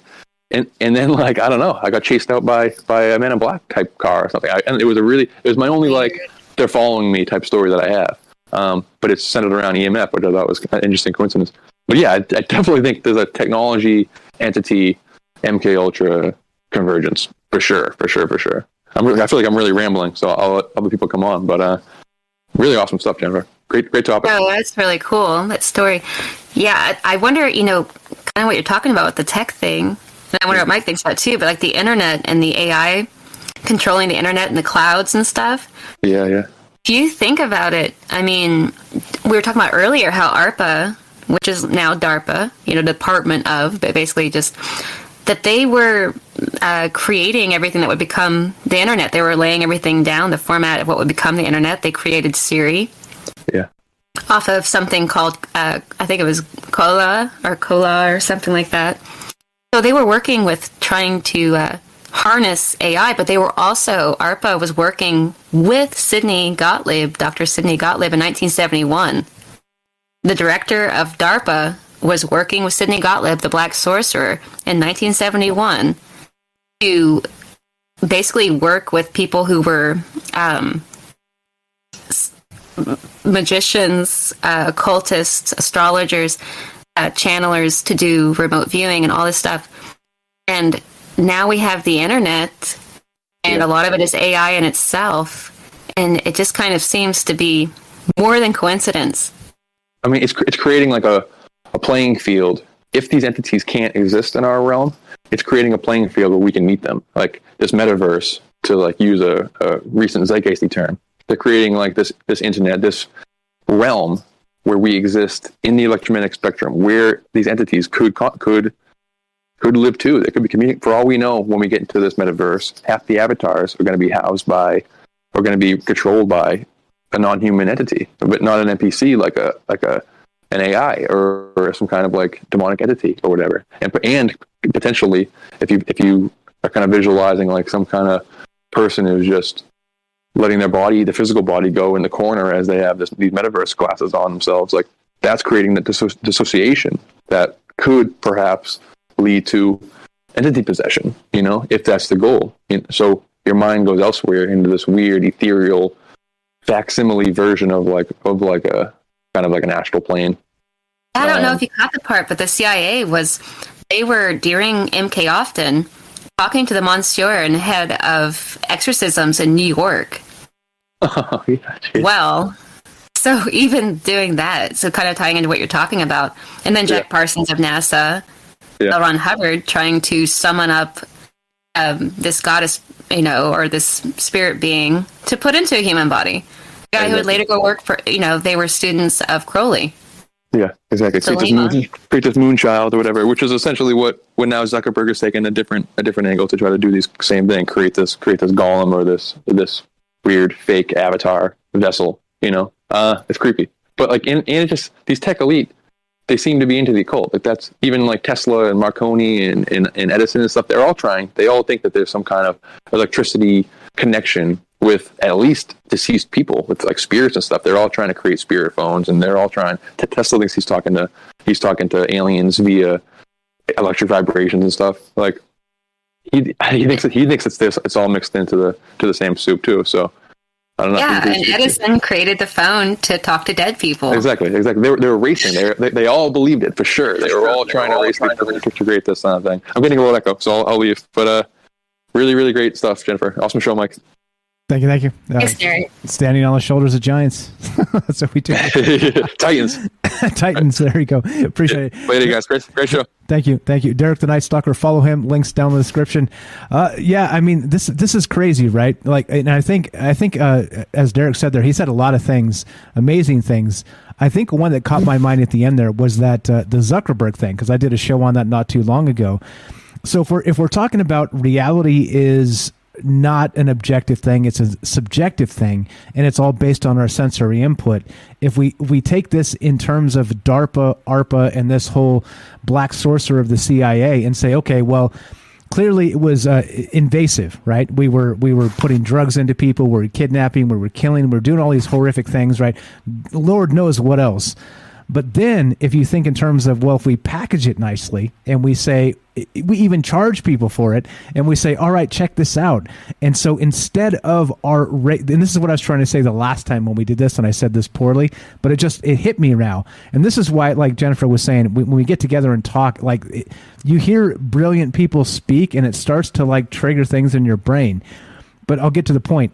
So if Zuckerberg with his metaverse is trying to control all of our subjective input, then of course he's doing exactly what this was. This is MKUltra for the modern age, right? Except it's sold and packaged with a glitzy thing. And you're like, oh, by the way, now everything you ever know and see is based on some programmer somewhere typing away on a keyboard, just pumping things into your brain. So anyway, just a thought. Yeah. Yeah, and like it's really strange too. Think about the pharmaceutical thing, the little pharmaceutical edge on things, pharmakia and sorcery. That pharmakia and pharmacy and pharmacists and all of that has to do with kind of the early ideas about magicians and sorcerers and chemists, and kind of like why Gottlieb was named the Black Sorcerer, because he was the head of chemistry and had this knowledge of plants and different chemicals, mind-altering chemicals. And if you look today at what they're doing, I mean, it makes you kind of wonder if you're combining the reaches of pharmakia, with big pharma and all of that stuff, along with the metaverse and the internet and these EMF fields and all of that. What is the goal? And then the AI stuff and the transhumanism, the singularity and all that. It does seem to be as if it is going somewhere for sure. It's really strange. And it's all about capturing your essence. your autonomy, whatever it is, right? We've talked about this a lot. And sure, fine, call me a dirty conspiracy theorist. I don't give a damn, because there's way too much evidence out there suggesting that control is the key, and control is exactly what they want from us, and they want us to go down without a fight. And I'm telling you what, well, if we understand what's trying to happen to us, what they're trying to do to us, then I think that we can counteract this. We can at least delay this. We can talk about these things, and we can get together. Jennifer, we're out of time. You want to tell everybody about your YouTube channel one more time as we go into the third hour here? And also, by the way, you said you had a long day. You're not required to stay for the full time, so just throwing that out there. But tell everybody about your YouTube channel. It's up to you. Totally up to you. It's just a little channel I'm starting. I just started it recently. I talk about personal experiences in the paranormal, entities. I like talking about exactly what we're talking about right here, as particularly talking about esoteric things, different types of beings and entities. And I'm just really exploring that and sharing my ideas, putting them out there, and looking to kind of, through talking about it, get a better understanding of it. So it's just kind of getting a dialogue with it, and I hope to go somewhere with it. And we'll see. Amen. So I've linked it in all the chats, and you can also scroll down both on the podcast feed, Rockfin and YouTube. It's all there. Scroll down. It says follow Jennifer. Click it. Follow her, and also do all the things. Click the bells, thumbs ups, and all that good stuff. Thank you so much, Jennifer, for spending your time with us tonight. We got to go. We got to get off the fringe. Thank you, Mike. This was so fun. Yes. I hope everybody enjoyed it. Absolutely. I did. 100%. Thank you again. And again, please follow Jennifer. As we finish, guys, you know what's up. If you're listening to us on the Fringe FM, stay tuned for Joe Roop Lighting the Void. If you're listening to us on any other platform, stay tuned for a third hour of Troubled Minds. More coming up. Your calls, your thoughts, more crazy information, and what in the world is going on. So as we finish, be sure, be strong, be true. Thank you for listening. From our Troubled Minds to yours, have a great night.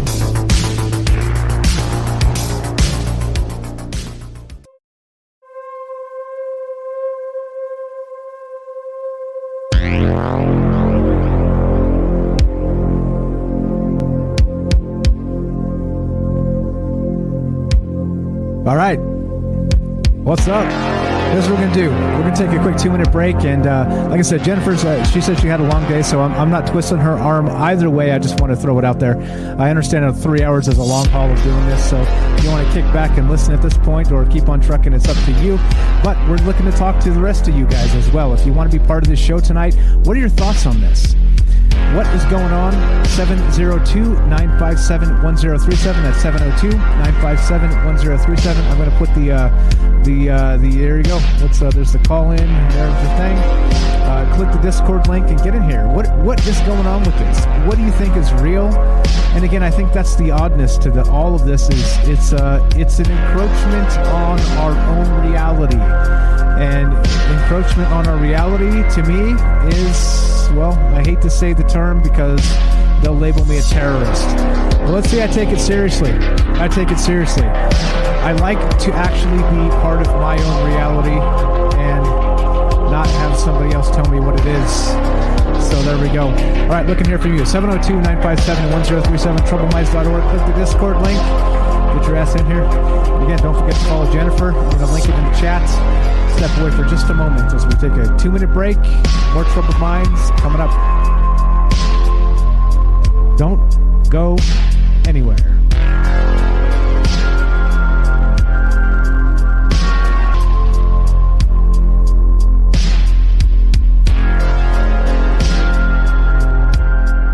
All right, welcome back to Troubled Minds. I'm your host, Michael Strange, and I think it looks like Jennifer dipped, but that's okay. If you want to jump back on at any time, you're more than welcome. Please, literally, this whole show concept was literally credit to Jennifer. Again, I'm going to link her channel. Please go give her some love and follow the channel. She's got lots of amazing ideas, as you can tell, and well, it leads us down multiple rabbit holes, and that's what we're doing tonight. We're still talking about this. We're still talking about how. Well, in the beginning of the show, we discussed this dirty electricity, dirty energy. Let's look at this real quick. Let's go back to this for just a moment and kind of reframe this and the paranormal light, okay? Now, meaning that is there this connection to this paranormal situation and this dirty electricity is what it's called. Okay, I said energy, it's electricity. And so again, this is really where the concepts of troubled minds kind of come in. You think in terms of like a couple two things, you go down a couple rabbit holes, and you don't go super deep to the bottom of somebody else's rabbit hole, right? Like you consider all the crazy things that are out there, and then you start to maybe put pieces together.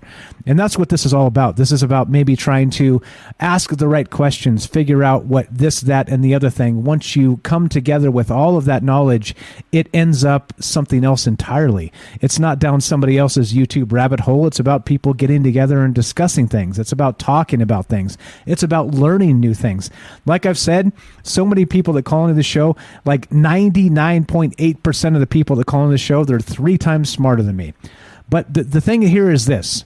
It's not a competition, and I don't care, right? It's not like that. Like just set the ego aside for a moment and just be quiet and listen, and you learn things, right? It's an amazing process. It's an amazing concept, and it's old school. It goes back to the days of yore, before people could even speak, right?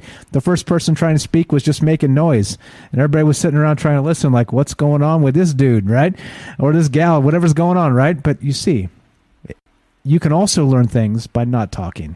And that's an important aspect, important concept. And like I said, this show in particular, our community, Troubled Minds and all this, is very blessed by all the amazing people that call in and contribute here. So here we go. We got... So let's get back to dirty electricity for just a sec to reframe this, and then we'll keep on rolling. So actually, we got, looks like Jennifer's here back in the caller queue, may have taken a break. So welcome back, Jennifer. So let's just reframe this. So what is this dirty electricity? Let's bring it back to the beginning and reframe. And again, now we have the third hour, which means we have no commercial breaks, no radio interference, none of this stuff. No, sorry. By the way, sorry, Austin, I know you're still in here. We had to cut you off because of the commercial. So this is where we have some time to just continue thinking and considering. And where this begins is this dirty electricity. As its name suggests, dirty electricity is a form of electrical pollution, also known as electromagnetic interference, line noise, or electrical noise. It refers to powerful, high-frequency electrical energy traveling on the wiring in buildings where only standard 50 or 60 hertz AC electricity should be. And so to reframe this as where this starts, it's not just that. I've got a clip here. Welcome back, Jennifer. Are you there? Yes, I am. Can you hear me okay? Yeah, loud and clear. Hey. Loud and clear. I was thirsty and I had to go to the bathroom. I was like, I'll be right back. Yeah, do it. Do the thing. That's why we take the break. It's all good. All right, so I got those clips, actually. You sent me that YouTube video. You want to play those clips about that individual talking about the PhD discussing what interference is with not just the EMF stuff. We're talking about this dirty electricity, but also 3G, 4G, 5G. You want to hear some of those clips? You into that? We got Rohan on deck, too. We'll go him in just a moment. But you think it's critical, or do you want to maybe sum that up? It's up to you. It's up to you. I'm okay. I don't know. I think if you'd like to show it, sure. I mean, people may not have heard about it. It's talking about the effects on the human body, and she's, a PhD on it. I think she's in front of. I'm not sure who she's talking in front of. Do you remember if it was Congress or something like that? I'm not sure, but yeah, it's pretty serious stuff. House committee. It's a Congress, yeah. House committee. Yep. Yeah. Yeah. All right, let's play this first clip. I'm going to make sure you can hear this, so you'll have a little bit of echo for just a sec, but I'll shut it off as soon as we're done. Here we go. So let's listen to this, and then we'll get Rohan right after this. I think this kind of frames it more in the sense of what we're talking about, not just for the esoteric and that black sorcerer of the CIA. This is kind of where this starts. It's about that electricity in your head and where it branches from there. So let's hear this, and then we'll keep on rolling with Jennifer and Rohan in just a moment here. And committee members, thank you very much for the opportunity to speak. I'm Sharon Goldberg. I'm an internal medicine physician. I've practiced medicine for 21 years, and my background is mostly academic, internal medicine, hospital-based, clinical research, and medical education. I am going to skip many of the things I wanted to say because I didn't realize it was only 5 minutes. Wireless radiation has biological effects, period. This is no longer a subject for debate when you look at PubMed and the peer-reviewed literature. These effects are seen in all life forms: plants, animals, insects, microbes. In humans, we have clear evidence of cancer now. There is no question. We have evidence of DNA damage, cardiomyopathy, which is the precursor of congestive heart failure, Neuropsychiatric effects. So 5G is not a conversation about whether or not these biological effects exist. They clearly do. 5G is a conversation about unsustainable healthcare expenditures. Why do I say this? We've been sitting on the evidence for EMR and chronic disease for decades. And now we are seeing all these epidemics appearing. So diabetes is the first epidemic. I think most of you know the statistics. They're very scary. 1 in 3 American children will become diabetic in their lifetime, and if they're Hispanic females, the number is 1 in 2. Okay. So what does this have to do with wireless radiation? Wireless radiation and other electromagnetic fields, such as magnetic fields and dirty electricity, have been clearly associated with elevated blood sugar and diabetes. That is what the peer-reviewed literature says. It is not opinion. The closer you live to a cell tower, the higher your blood glucose. That is based on hemoglobin A1C measurements. So the idea with small cells of putting the cells closer to people's homes and bedrooms scientifically is very dangerous. And from an economic perspective, it's dangerous. Okay, I think that probably she goes on. So they gave her, as you guys know, when they do this Congress committee stuff, it's just shenanigans. It's like it's a game, right? They give somebody 5 minutes exactly to speak, and that was like 2 of her 5 minutes or whatever, right? But then of course, right? So you got to come in and say all the things you got to say as fast as possible in 5 minutes, and they're like, "Oh, thank you for your consideration. All right, escort this MFer out or shut him up, right, for the duration." And then they make up their mind, right? And this is the way these games are played. This is why it pisses me off so much regarding politics in general.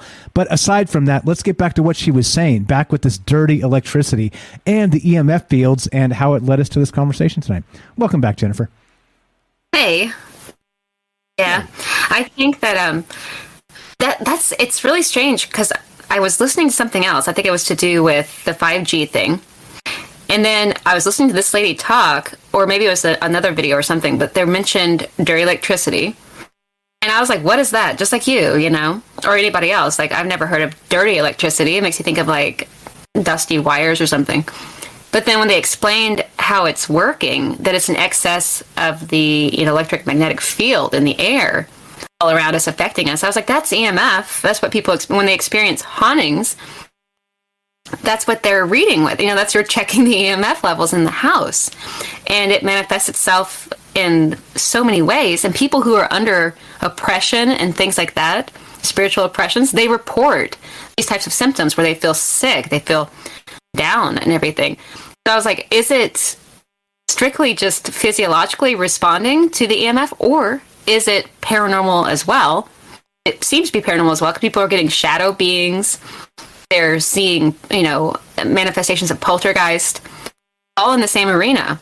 And then I was thinking about the AI bit and how chatbots and everything, how they sound when you're having have you ever had a conversation with a chatbot? The way that they talk is very similar to like when you're interacting in EVP or ghost box conversations or just Ouija boards. The messages come through very similarly. Sometimes it doesn't make any sense. Much like chatbots, and then there's a form of personality, but the more you engage, like for example, they have Cleverbot, and it's learning. It's an AI that supposedly is learning as it goes and becomes more and more intelligent the more you talk to it. And isn't that kind of what happens when you have haunting experiences? It's like it gets more and more intense. The more energy it's fed, the more attention it gets, and the more conversation it's engaged in. And then I was thinking about the old seances they used to do at the universities. And that's what made me think, and I was like, what was that? And I was like, well, there's MKUltra. But then I found MK Often, and how they were talking about working with black magicians, Satanists, people, witches, psychics, ESP. And I was like, oh, bingo. Like, what is that? And then I was thinking of Aowas and Crowley, which is a, pre-CIA. But once again, like when he passed away in 1947, the CIA was created in 1947 as well. So I thought that was really strange. You have British intelligence aligning with U.S. intelligence. And they all seem to have a political edge. But then the idea that you even call intelligence officers spooks, like it's just all this strange. That's a good point. That's a great point. That ties together into And how strange that secret societies, occult groups and orders, secret occult, like Thelema, or like not so much with Thelema as bad, but the Hermetic order, Hermetic meaning like secret, basically. But they were all kind of in their own way intelligence communities and aligned the same way with the idea of keeping secrets, knowing secrets, and sharing secrets under certain circumstances and taking oaths. And it all began to like seem like it was connected. Yeah, and it seems like it is. For some reason now, as you go down this particular rabbit hole, we have, again, the MKUltra in particular, right? It's the umbrella of all the things that happen beneath it. But then, like Jennifer stated previously on the show, and this is, like I said, verified fact, 100% true, like over and over again, they burned a huge portion of the MKUltra documents, so they couldn't be 138 boxes. Yes, there you go, 138 boxes, and that's so. The things we know today are horrific. The things they did, we did a whole show when they released just recently, like maybe 2 years ago. It was something like this. They released like the new CIA documents where they put the implants in the dogs, and this doesn't really have anything to do with that acoustic kitty, but it sort of is like they were literally implanting things in brains of animals, and clearly people with not just, again, brain implants, trauma, electromagnetic frequencies, psychotropic drugs, again, the whole thing, like literally the entire the gamut of running people through the ringer here against their will. That's the craziest part here. So we know from the documents what they were doing to some of the public that wasn't actually volunteering, right? They would tell them it was one thing and they would do something else to them entirely, right? And so imagine the things they did burn. Imagine what they got rid of. Like, and we're talking black magic here. We're literally, they called this dude the Black Sorcerer of the CIA, which again was Sidney Gottlieb is his name. And like, holy shit, like at some point you're like how dark did this go? Do you think they were trying to summon demons, Jen? Do you think something like this was happening where, like we've talked about? We know that they were. We know that they were because they were, they talk about it. They were working with exorcists in New York City of the diocese out of New York City. You would have no reason to talk to an exorcist about this, I don't think, unless you were dealing in something that you thought was demonic. And then talking with people who were doing things to conjure up or to ritualists, it does seem like they were. And then I think, it just seems so wild that they would be involved in this, but they were not joking around. They were literally, like the whole rabbit thing, putting the mother rabbit and the baby rabbit, separating them and then killing the baby rabbit, and then the mother rabbit would respond and they would know that was like a secret message that the submarine had been spotted, because they were in Cold War with the Soviets, and the Soviets were doing this stuff too.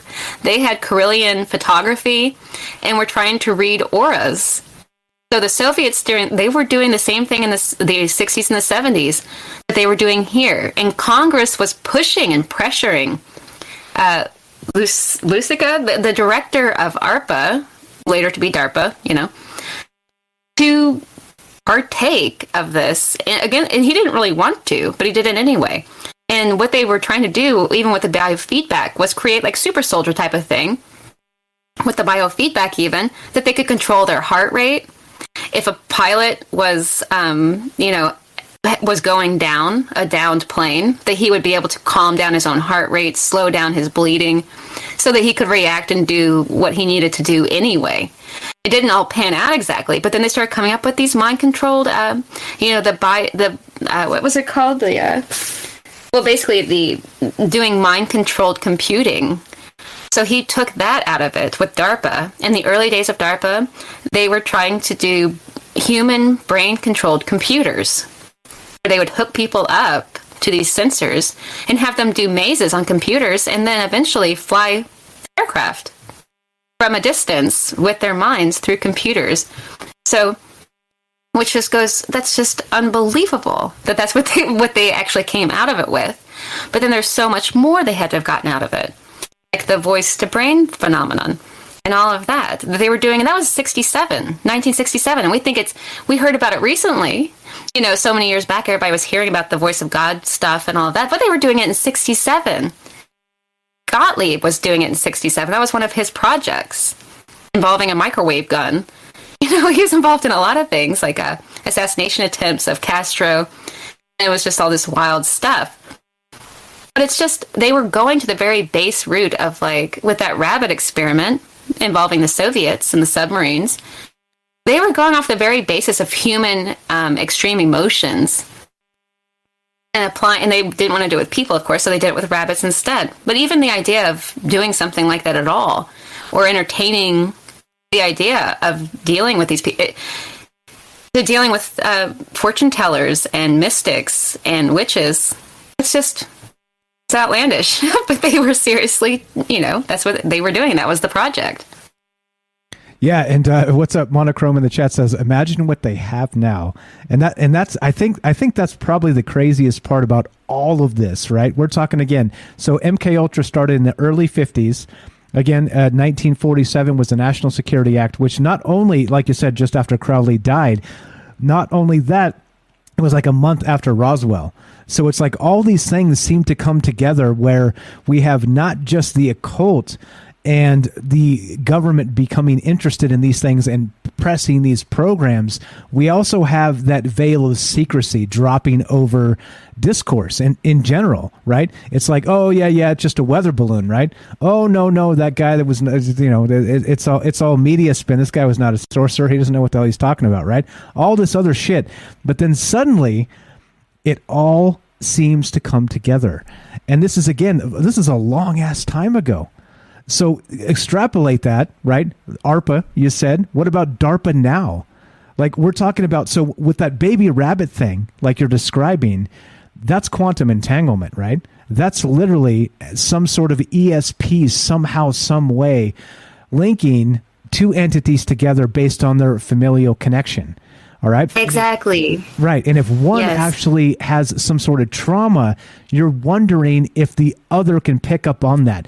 Have you ever, by the way, had a moment where you thought about your mother and then she called you 9 seconds later? Anybody ever have this happen? Right? Things like this. Friend, brother, whatever, right? These things happen. And so it's like, wait, so is that just a coincidence?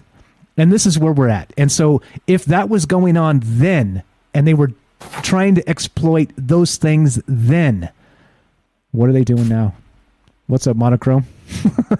Yeah, and that's really what this show's about. It's not just about the past.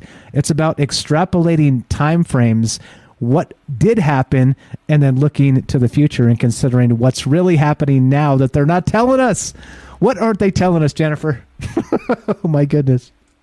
I don't know. But, when you think about it was called biocybernetic communications. That's what ARPA was working on. And they got the idea basically after they were working with Uri Geller. It was kind of a failure. This was what ARPA was talking to Uri Geller, the spoonbender guy. But with his remote viewing, the idea of remote viewing, the technology that came out of that, not just mind-controlled computers or brain-driven computers and aircraft, but also today's video games, even. And I think that's, the way the technology of video games came into this. So when you think about metaverse and where they're going with that, it's built on the backs of all this information from the 60s. Exactly right. And but again, right, they're repackaging it. It's as always, like my brother-in-law, I'm like, we were talking about Alexa or one of these things, right? Like you described earlier, the whole Siri thing, which we can revisit in just a sec. But I was like, why would you have that in your house? The spyware, like literally spyware. He's all, come on, Mike, it's not spyware. If they tell you it's spyware, then it's just convenience. I was like, oh, I guess so. I guess you're right. If it has like the little disclaimer on there, oh, by the way, we're listening to you, but I guess it's just convenience, isn't it? Right. Yeah, it was in 1971. So at that time, Dr. Gottlieb was talking about, he had already done so many projects at that point, and he wanted to meet with the director of ARPA. And at that time, it was Stephen Lubisic. This was the director of ARPA. He met with him and wanted him to get involved in these projects because the director of ARPA had already been pressured by Congress to do so. And so, of course, he met with the Black Sorcerer of the CIA.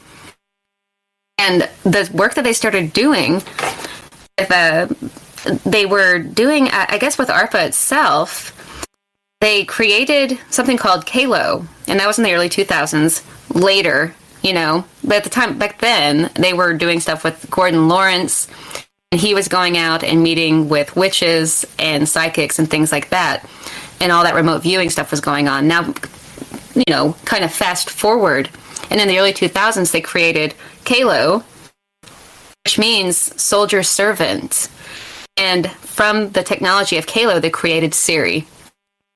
They distributed to everybody, who wants AI in their homes, basically, to help with all their devices.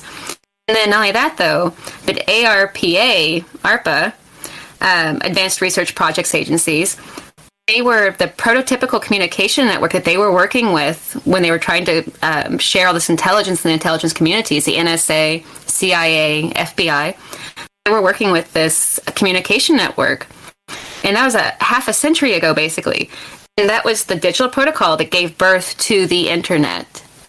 So all of that, the internet, the AI technology like Siri, came out of all of this paranormal research in MKUltra and MKUltra. So we look at MKUltra and everybody kind of shuts down with that because we just think it's got to do with pharmaceuticals and the pharmacia thing and the pharmacopoeia, and mind control. But it goes deeper than that when you start to see that, oh my God, they were dealing with the occult and witchcraft and magic and stuff like that. All the stuff that we're all interested in. Our government was already on it, all the way in and taking everything at their disposal, to access and learn as much as they could and utilize it for better governing and better spy work, and it's bizarre. Yeah, it is bizarre. You know what's interesting too, and I like to do this. Me with my news cycles and my big tech and all this other stuff, right? Those conspiracies. If you type ARPA into DuckDuckGo, you know what you get? You don't get what you're talking about at all, because it's been washed further down. You get the American Rescue Plan Act of 2021. Wow! There's what ARPA actually is, and this is welcome to 1984. How we reframe everything, right? If you make, and I don't think this is an accident, by the way. If you create a new acronym that washes out the old acronym, that one could disappear into digital obscurity, and then what? You're literally memory holing crap that was real. And welcome to your dystopian nightmare. Let's go to Rohan. Rohan, if you're there, my friend, welcome to the show. You're on Troubled Minds with Mike and Jennifer, and we're talking about crazy shit tonight. How are you? I'm good. I like talking about crazy shit and hearing about it, so let's look into it. Nice. Well, you're in the right place. Go right ahead. I'm sure you heard a part of this tonight. What are your thoughts here? I've had quite a few thoughts, actually. In fact, I have to scroll down on my page. Is that minute? But to start with on that, the EM fields stuff, right? There's a book. I think it's as well known. I think they're well known. There's been clusters of cases of cancer under high voltage power lines in Britain for decades. I've been looking at that for decades. And this dirty electricity thing. I remember John B. Wells, who used to be a big number one host on Coast to Coast. He had a show and he used to promote this guy's. He used to sell these guys power adapters for your electrical outlet sockets. They were about 50 quid each, but they used to negate that dirty electricity effect and balance out, because it's not grounded properly, is it? This is what I discovered through this show. It's kind of not grounded properly through, a bit more investment. You can EMP harden the electrical grids, and you can ground them so you get a balanced current, like you do with like 3-phase circuits, and you balance out so you get a smooth signal, and it's more power efficient as well. All right, so that's, I think, what we're talking about. We get all these electrical fields. But then I thought to myself, well, how long has electricity been around since we've been doing this? Because they wouldn't have been there before, would they? Right. So it got me thinking back to from what James is saying as well, with the paranormal link. It strikes me that when Einstein was around, that was 1879 to 1955. Yeah, Royal Raymond Rife, framed with the frequency stuff, 1888 to 1971. Yeah, you got Edison in that time period. You got Thomas Tenzin Brown in that time period, who was famed for spotting unusual electrical effects, led him to discovering the ion wind effect and possible anti-gravity stuff. So what I'm getting to here is that time period was the height of spiritualism, seances. Everyone was into that stuff. Everyone was expecting that the telephone might be able to call the dead. It was a big pastime. Do you know what I'm saying? So that was like a normal thing then. In the 19th, up until about the 1930s was its major peak, was spiritualism. Do you know what I'm saying? And that's when these guys are starting to work with electricity, right? And if consciousness, like, so we've got this electromagnetism stuff, it's almost like, is it consciousness or somehow is it the medium or what? It seems linked together. Yeah. And so I think, well, in the last 100 years, we've suddenly created then essentially a medium that we're surrounded by that is like the same stuff that portals are made of, if you know what I'm saying. So we've kind of made our houses into little portals, haven't we? Yes.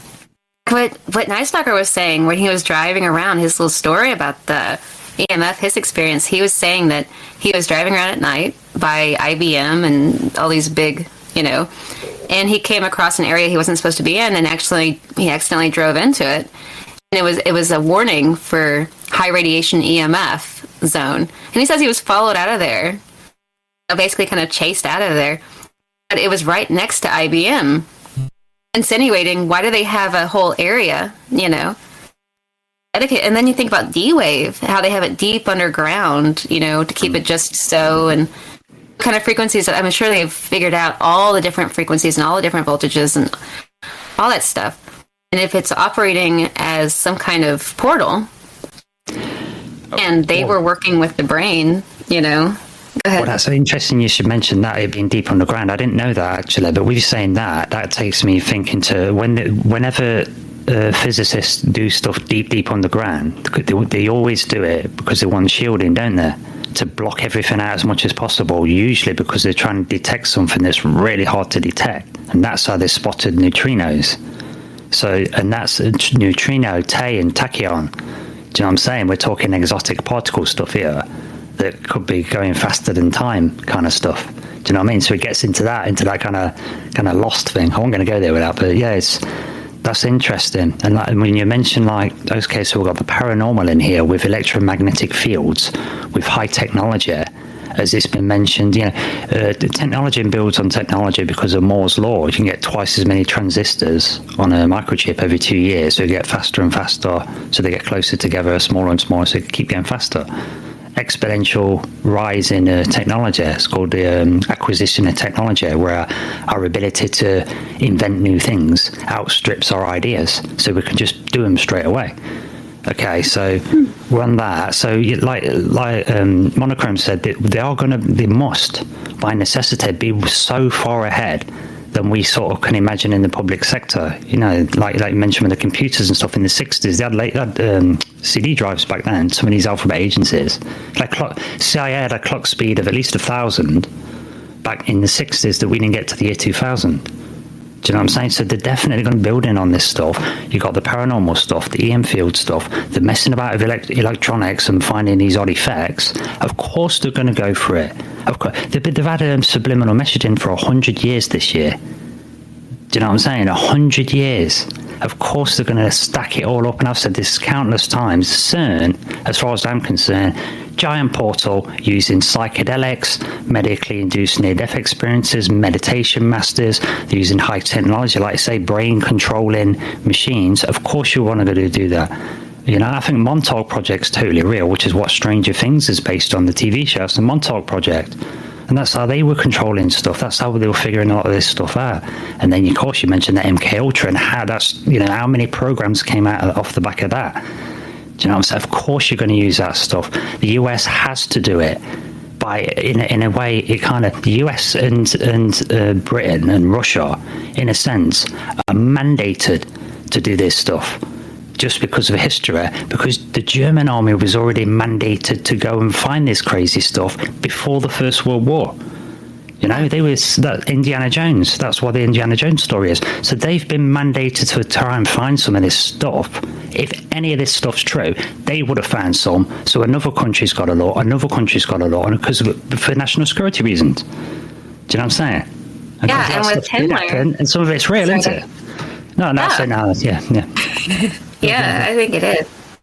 Oh, just at Himmler, you know, when people talk about the occult and the Nazis, there's a lot to it. Like he was doing magic rituals, sex magic and blood magic, supposedly trying to incarnate these Teutonic knights to create that whole super race thing that they were talking about.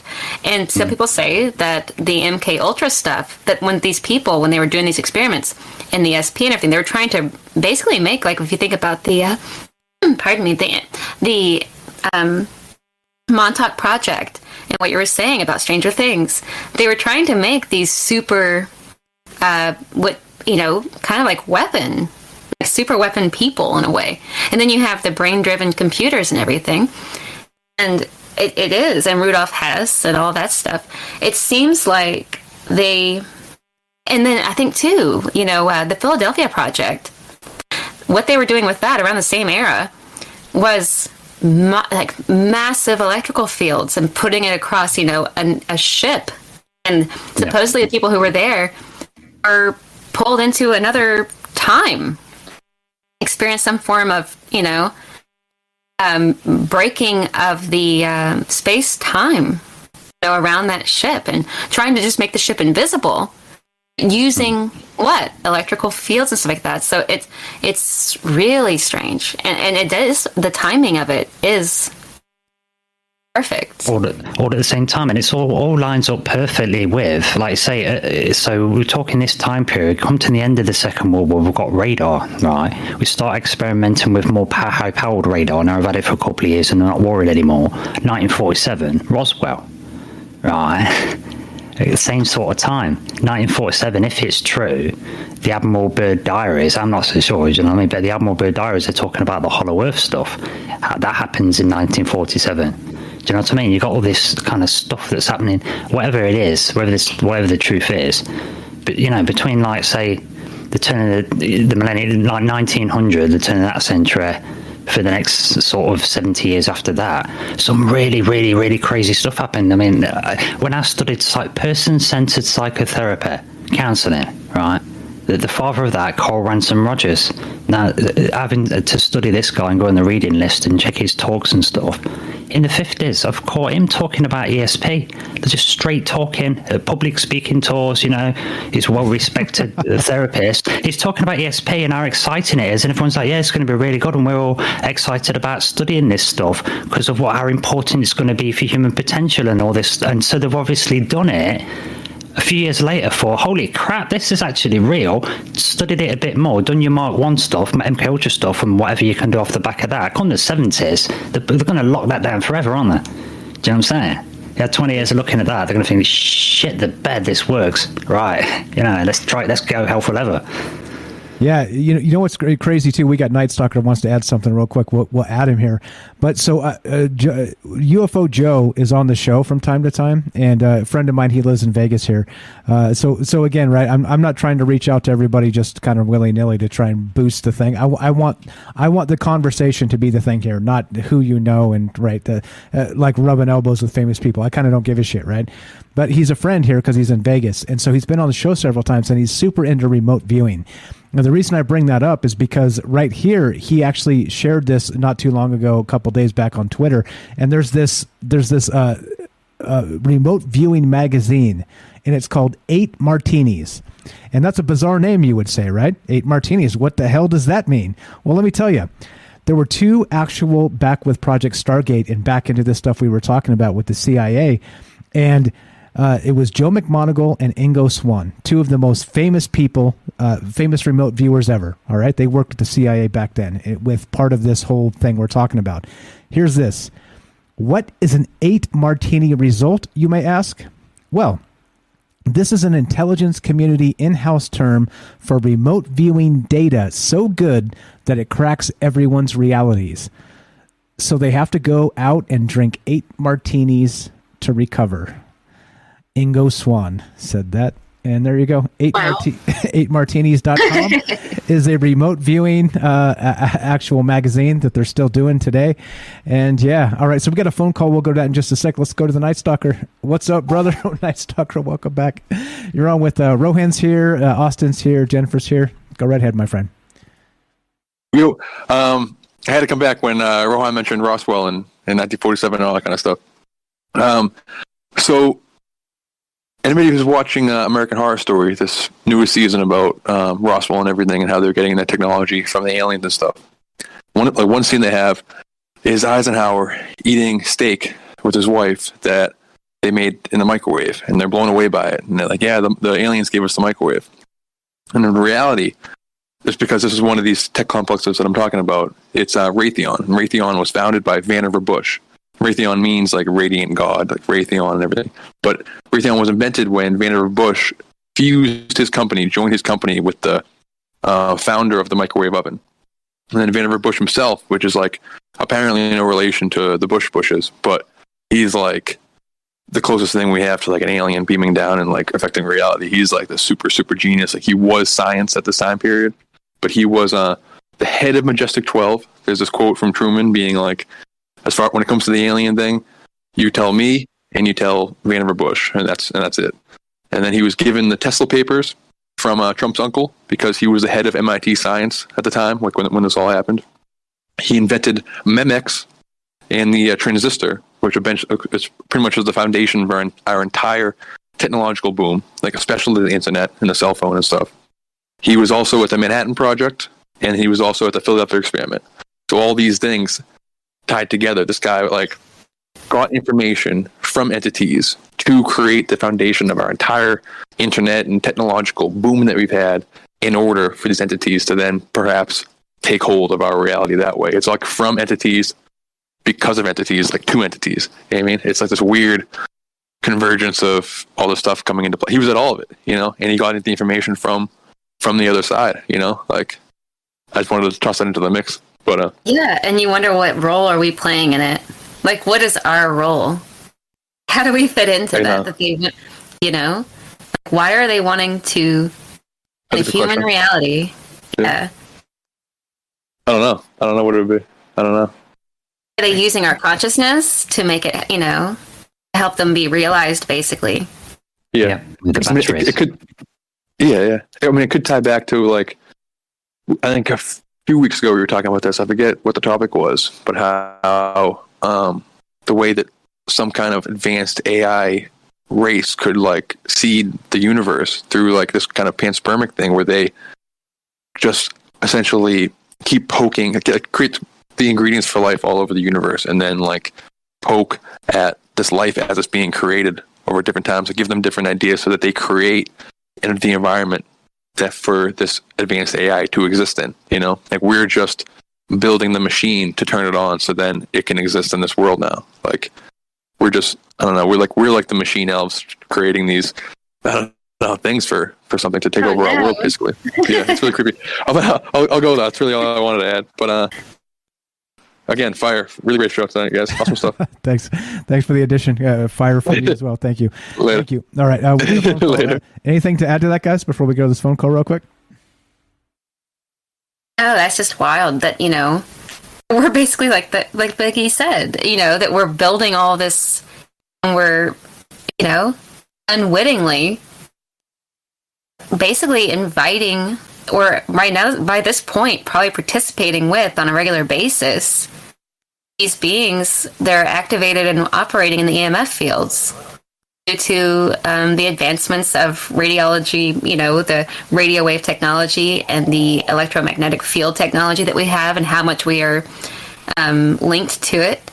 Seems like we are, probably constantly interacting and don't even notice it, you know?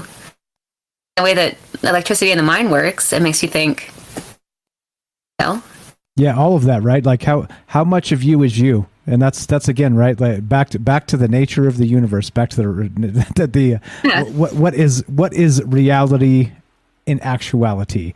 And that's what this show's about. It's about considering all these things. And if that's the case, how much of us is breaking out of that? How much, like we think we're maybe, half a step ahead of the game here on Troubled Minds, but maybe we're not. Maybe we're led to believe these things, right? Like who freaking knows? And I think that's the troubling part about all of it, is that you kind of can't quantify those things when you're trying to just figure your own shit out anyway, right? Like, weird on top of weird. Amazing stuff as always. Thank you so much, guys. Let's go to, looks like Dino. Dino in Florida, welcome to the show. What's on your mind, my friend?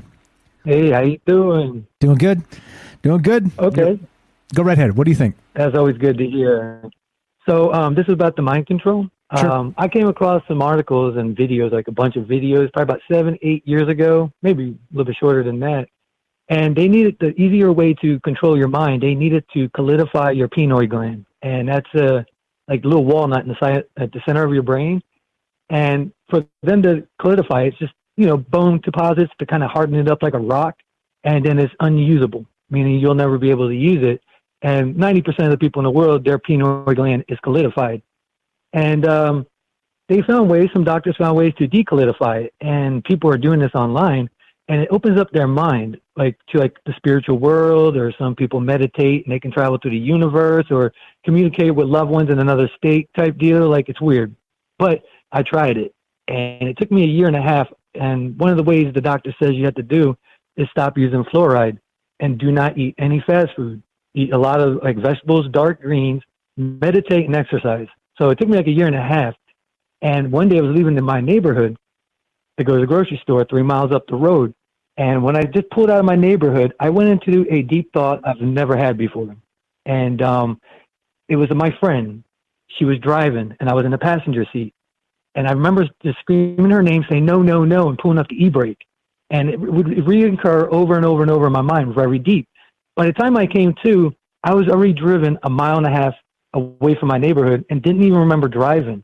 So I pulled off to the side of the road, got my bearings straight in my mind, and then went, to the grocery store, shop, and came home. The next day, now, this friend of mine I haven't spoken to in 2 months, she calls me up. And I was like, no way, I'm so happy to hear from you. You won't believe I had this deepest thought about you the other day. And she said, what? I said, all I remember was screaming your name, saying stop, and yanking up the e-brake. She said, oh my God. I was like, what? She goes, yesterday, at the same time I was having a vision, she says that her boyfriend was mad at her and was screaming and yelling, and she was driving down the interstate doing 75 miles per hour. He was in the passenger seat, and all he says is if I can't have you, no one could. And he said no, and he yanked up the e-brake, and they smashed into the guardrail, got into a terrible accident, completely trashed the car, and I had chills run down my body. It was the only time my pineal gland opened up. Now, they do say some people that do open it up frightens them, and they'll never open it up again. But other people do go on that journey. But I do know that they would try to solidify your pineal gland to easily brainwash you and manipulate you. It's a very important part of your brain. Interesting. Okay, so you say there's a way to connect to people then wirelessly. Like this wireless network is alive and well, and we just have to be able to tap into it. That's incredible. Nobody got hurt in the incident. Am I right? I hope. Yeah, they kind of got hurt. Yeah, they got hurt a little bit, but she's okay. But I got the chills with knowing that. I was like, that's crazy. Because you got to think about 10,000 years ago, like the Sumerians, they knew our planets. They knew the colors. They knew how many moons were there, how many planets there were, everything. But they never had telescopes. At that time of living, their pineal glands were just fully developed. So they would just sit there and meditate and travel through the universe. That's what's written in their tablets that we've read and deciphered.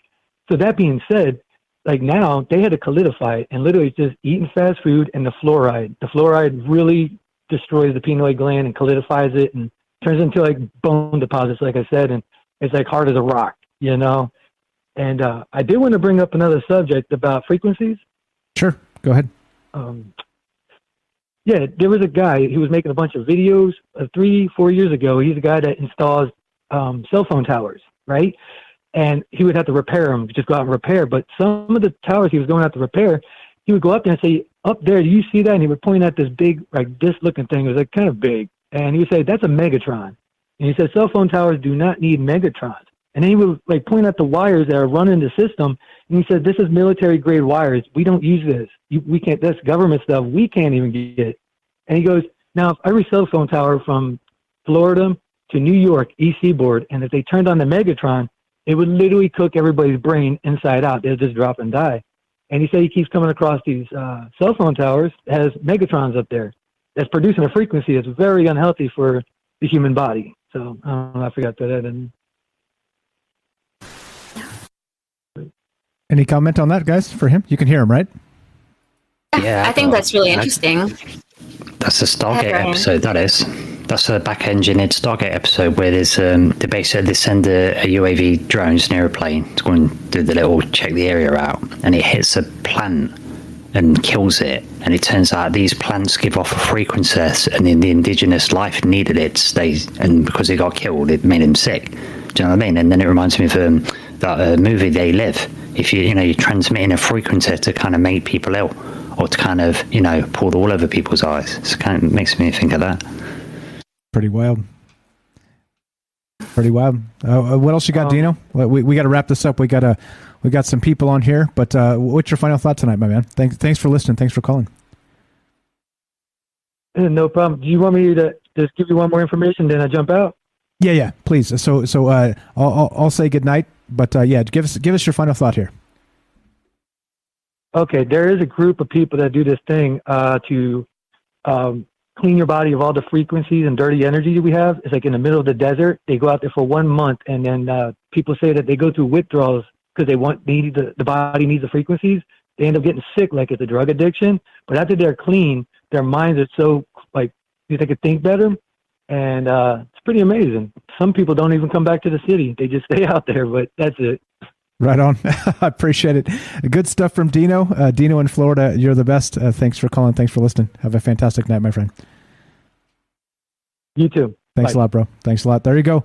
All right. It's hard to argue with that, isn't it? Like thinking about somebody going out to the country and not wanting to come back.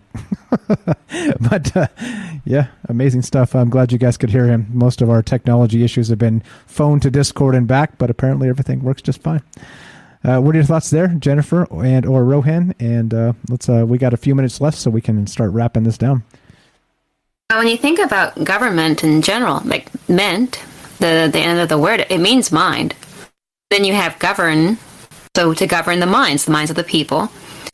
And in this regard, when you talk about the CIA and everything that they're doing and all the research that they have put into it and all the hard work and that they have put into it, they have very much taken that very literally, I think. But then when you think about these beings that they've come in contact with, if we already have a natural kind of, ability within our own minds, like with the ancients and everything, that they were able to remote view, that they were able to have these secrets and access it and have control over it and manage it themselves.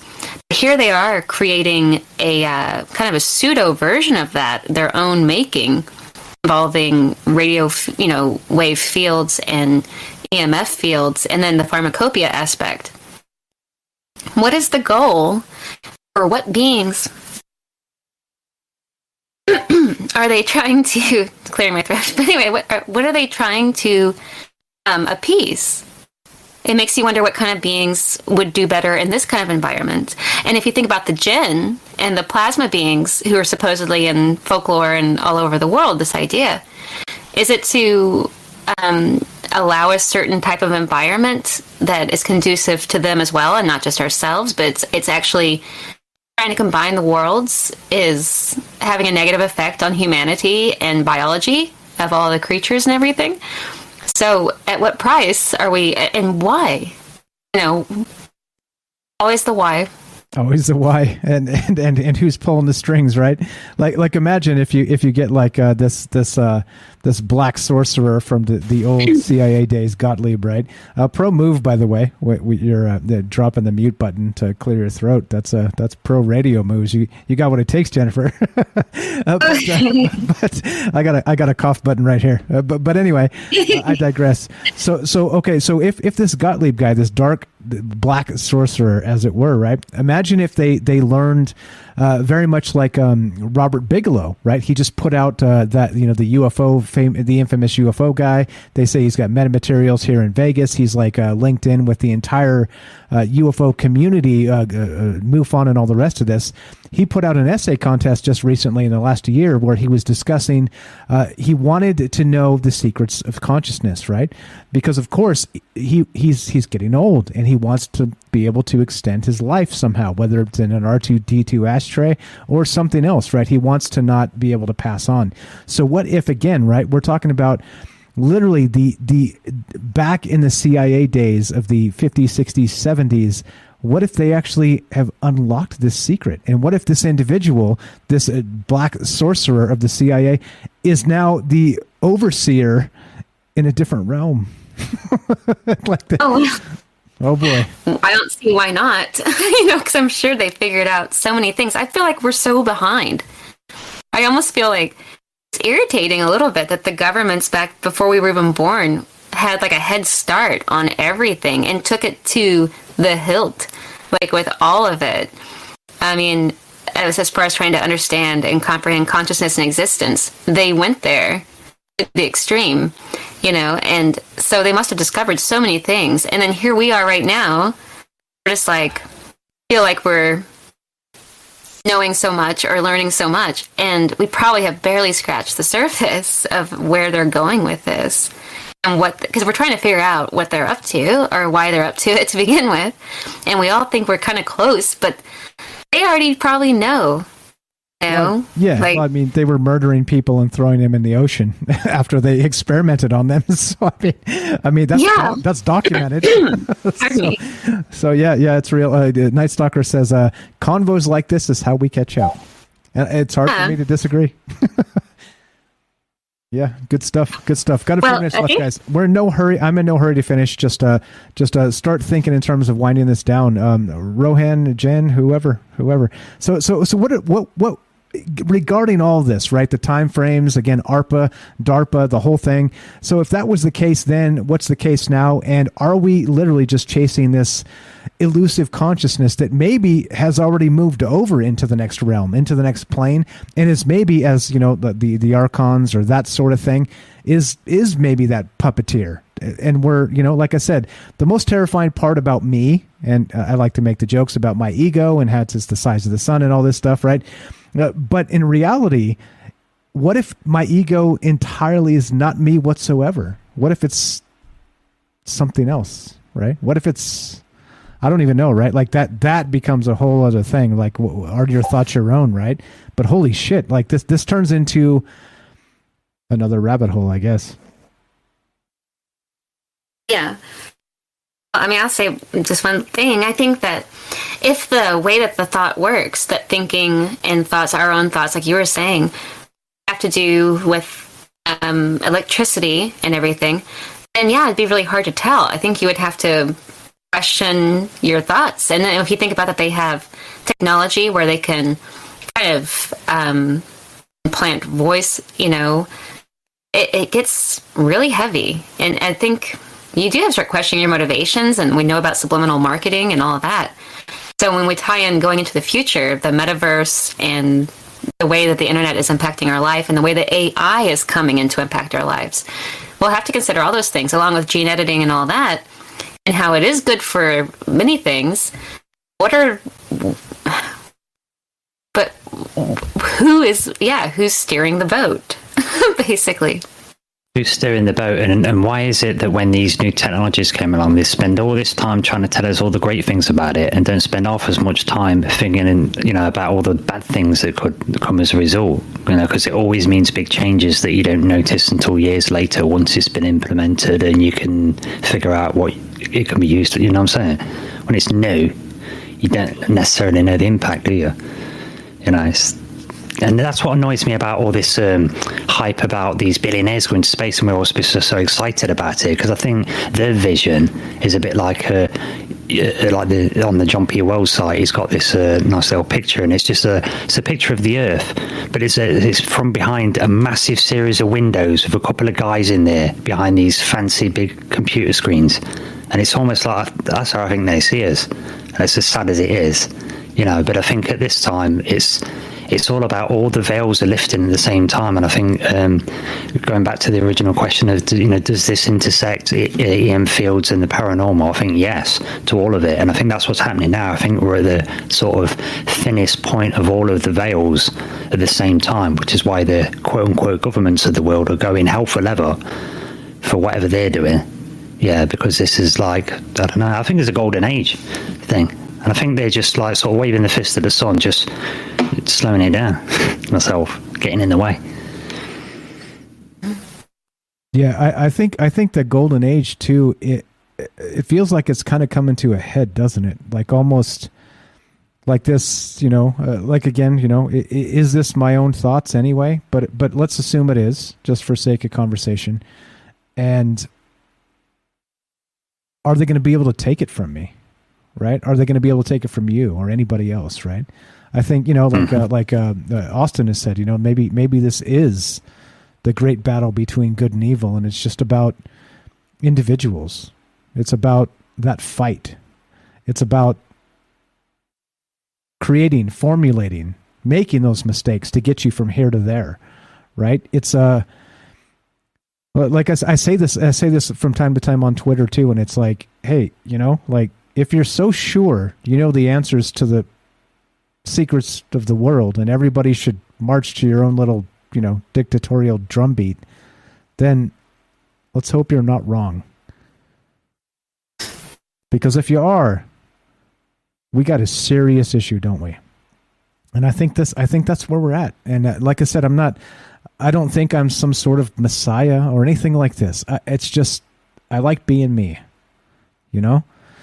And I think trying to rob me of that is what this conversation is about. And I think where it's kind of where the rubber meets the road. And sometimes, you know, we do shows on this particular channel and with Troubled Minds where it may or may not be so compelling, but I think the things that we talk about are important. And that's what this is all about. In the end, I like being me. And I hope you also like being you. There we go. Not so deep of thoughts tonight, but at least in that regard. But good thing we had Jennifer and Rohan and Night Stalker and Dino and Austin and who else? James. And there you go. Like I said, you guys are the best. You bail me out every night and teach me something every single night too. And that's what this is about. And I want to thank each and every one of you.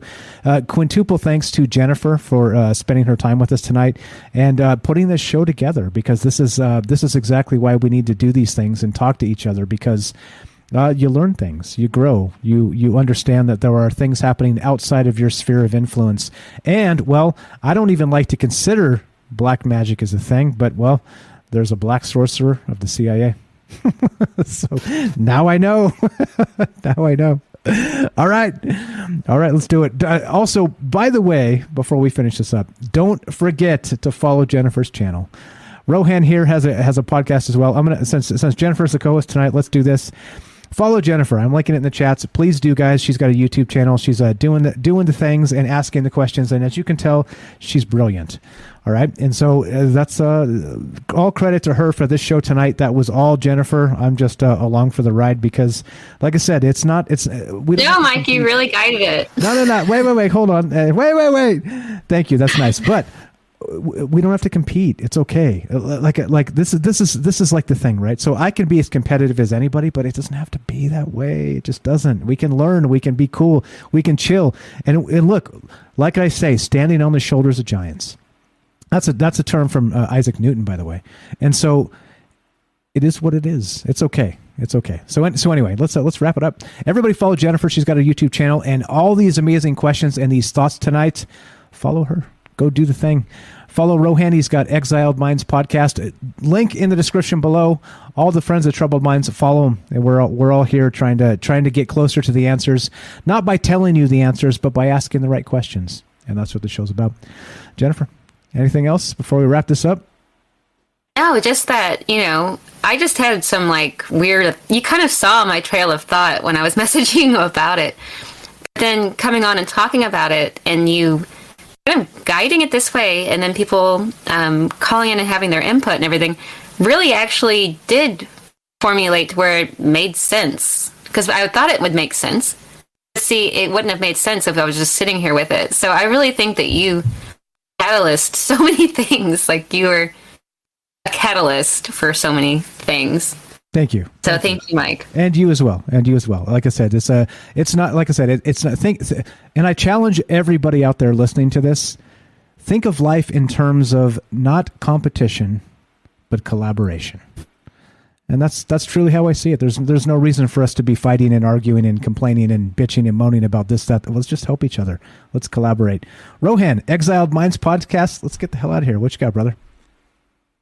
Yeah, there's some profound points and statement at the end there. I really liked that, Mike. And that was really, really nice. So that's good. And thanks for promoting me. I appreciate that. But yeah, Jennifer, I'm really enjoying your channel. So it's really cool, thought-provoking stuff. And I think the point that you made, another nice point you made earlier, Mike, just want to wrap up with this, is that, just having the conversation.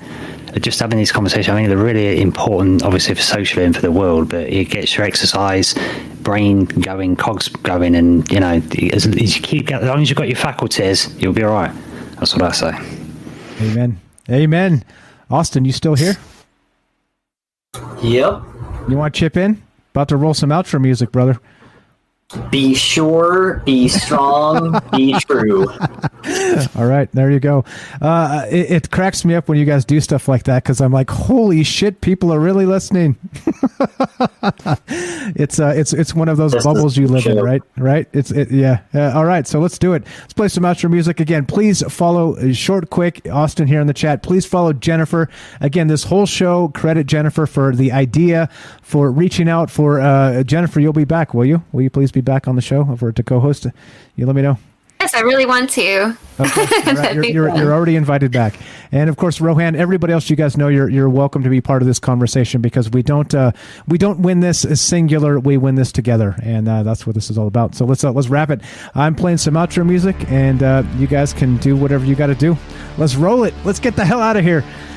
It's Tuesday night. There's something going on hot out there on a Tuesday night. I'm pretty positive. Let's get to it. All right. As Austin said, as we wrap this sucker up, this is Troubled Minds. I'm Michael Strange. We're here with our co-host tonight, Jennifer. Please follow her YouTube channel. You can find it right there. I'm dropping it in the chat. I've been spamming it all night, and you can find it in the links down below as well. Also with Rohan, Short Quick here. Follow James at Salcedo Paranormal. Like I said, let's just get together. Let's succeed together. Let's talk about things and not be afraid of just a conversation. Well, and that's what they try and tell us, right? They try and tell us politically, if we disagree, we need to hate each other. You know what I tell them? Fuck off. I'll decide who I hate. You won't tell me. That's what I tell them. Fuck you. You won't do what you tell me. I'm pretty sure that's a song. But anyway, let's get the hell out of here. You guys are all the best. Thank you again to Jennifer. Thank you again to Rohan. Everybody else, James. Let's see if I name everybody, I'm going to leave somebody out. Austin. But let's do it. Austin, what'd you say? Can you do it? What was the line? Be sure, be strong, be true. Yes. Thank you for listening. From our Troubled Minds to yours, have a great night. We'll be back tomorrow night, 7 p.m. Pacific, Monday, Tuesday, Wednesday, Thursday, and we'll see you then. So spread the word. If you want to help the show, spread the word. Let people know that there's a conversation happening, that we can agree or disagree, and it doesn't fucking matter. It's okay. That's part of a conversation. And we can get together and have another one tomorrow without anybody telling us who to hate or why to hate or this to hate, that to hate. You don't have to hate. Good God, you don't have to hate. All right. Thanks again. We'll play some outro music, and you guys know who you are. Thanks for making this a dream come true, and thanks for bailing me out every night. You guys are all amazing, and let's roll it. Let's get DF out of here. Thank you, Mike. Awesome stuff. Thank you, Mike. Thank you to you. Thank you, Jennifer. And let's go. All right. You guys are welcome to bounce whenever. I'm going to just roll the outro music till it finishes. We'll see you guys tomorrow night.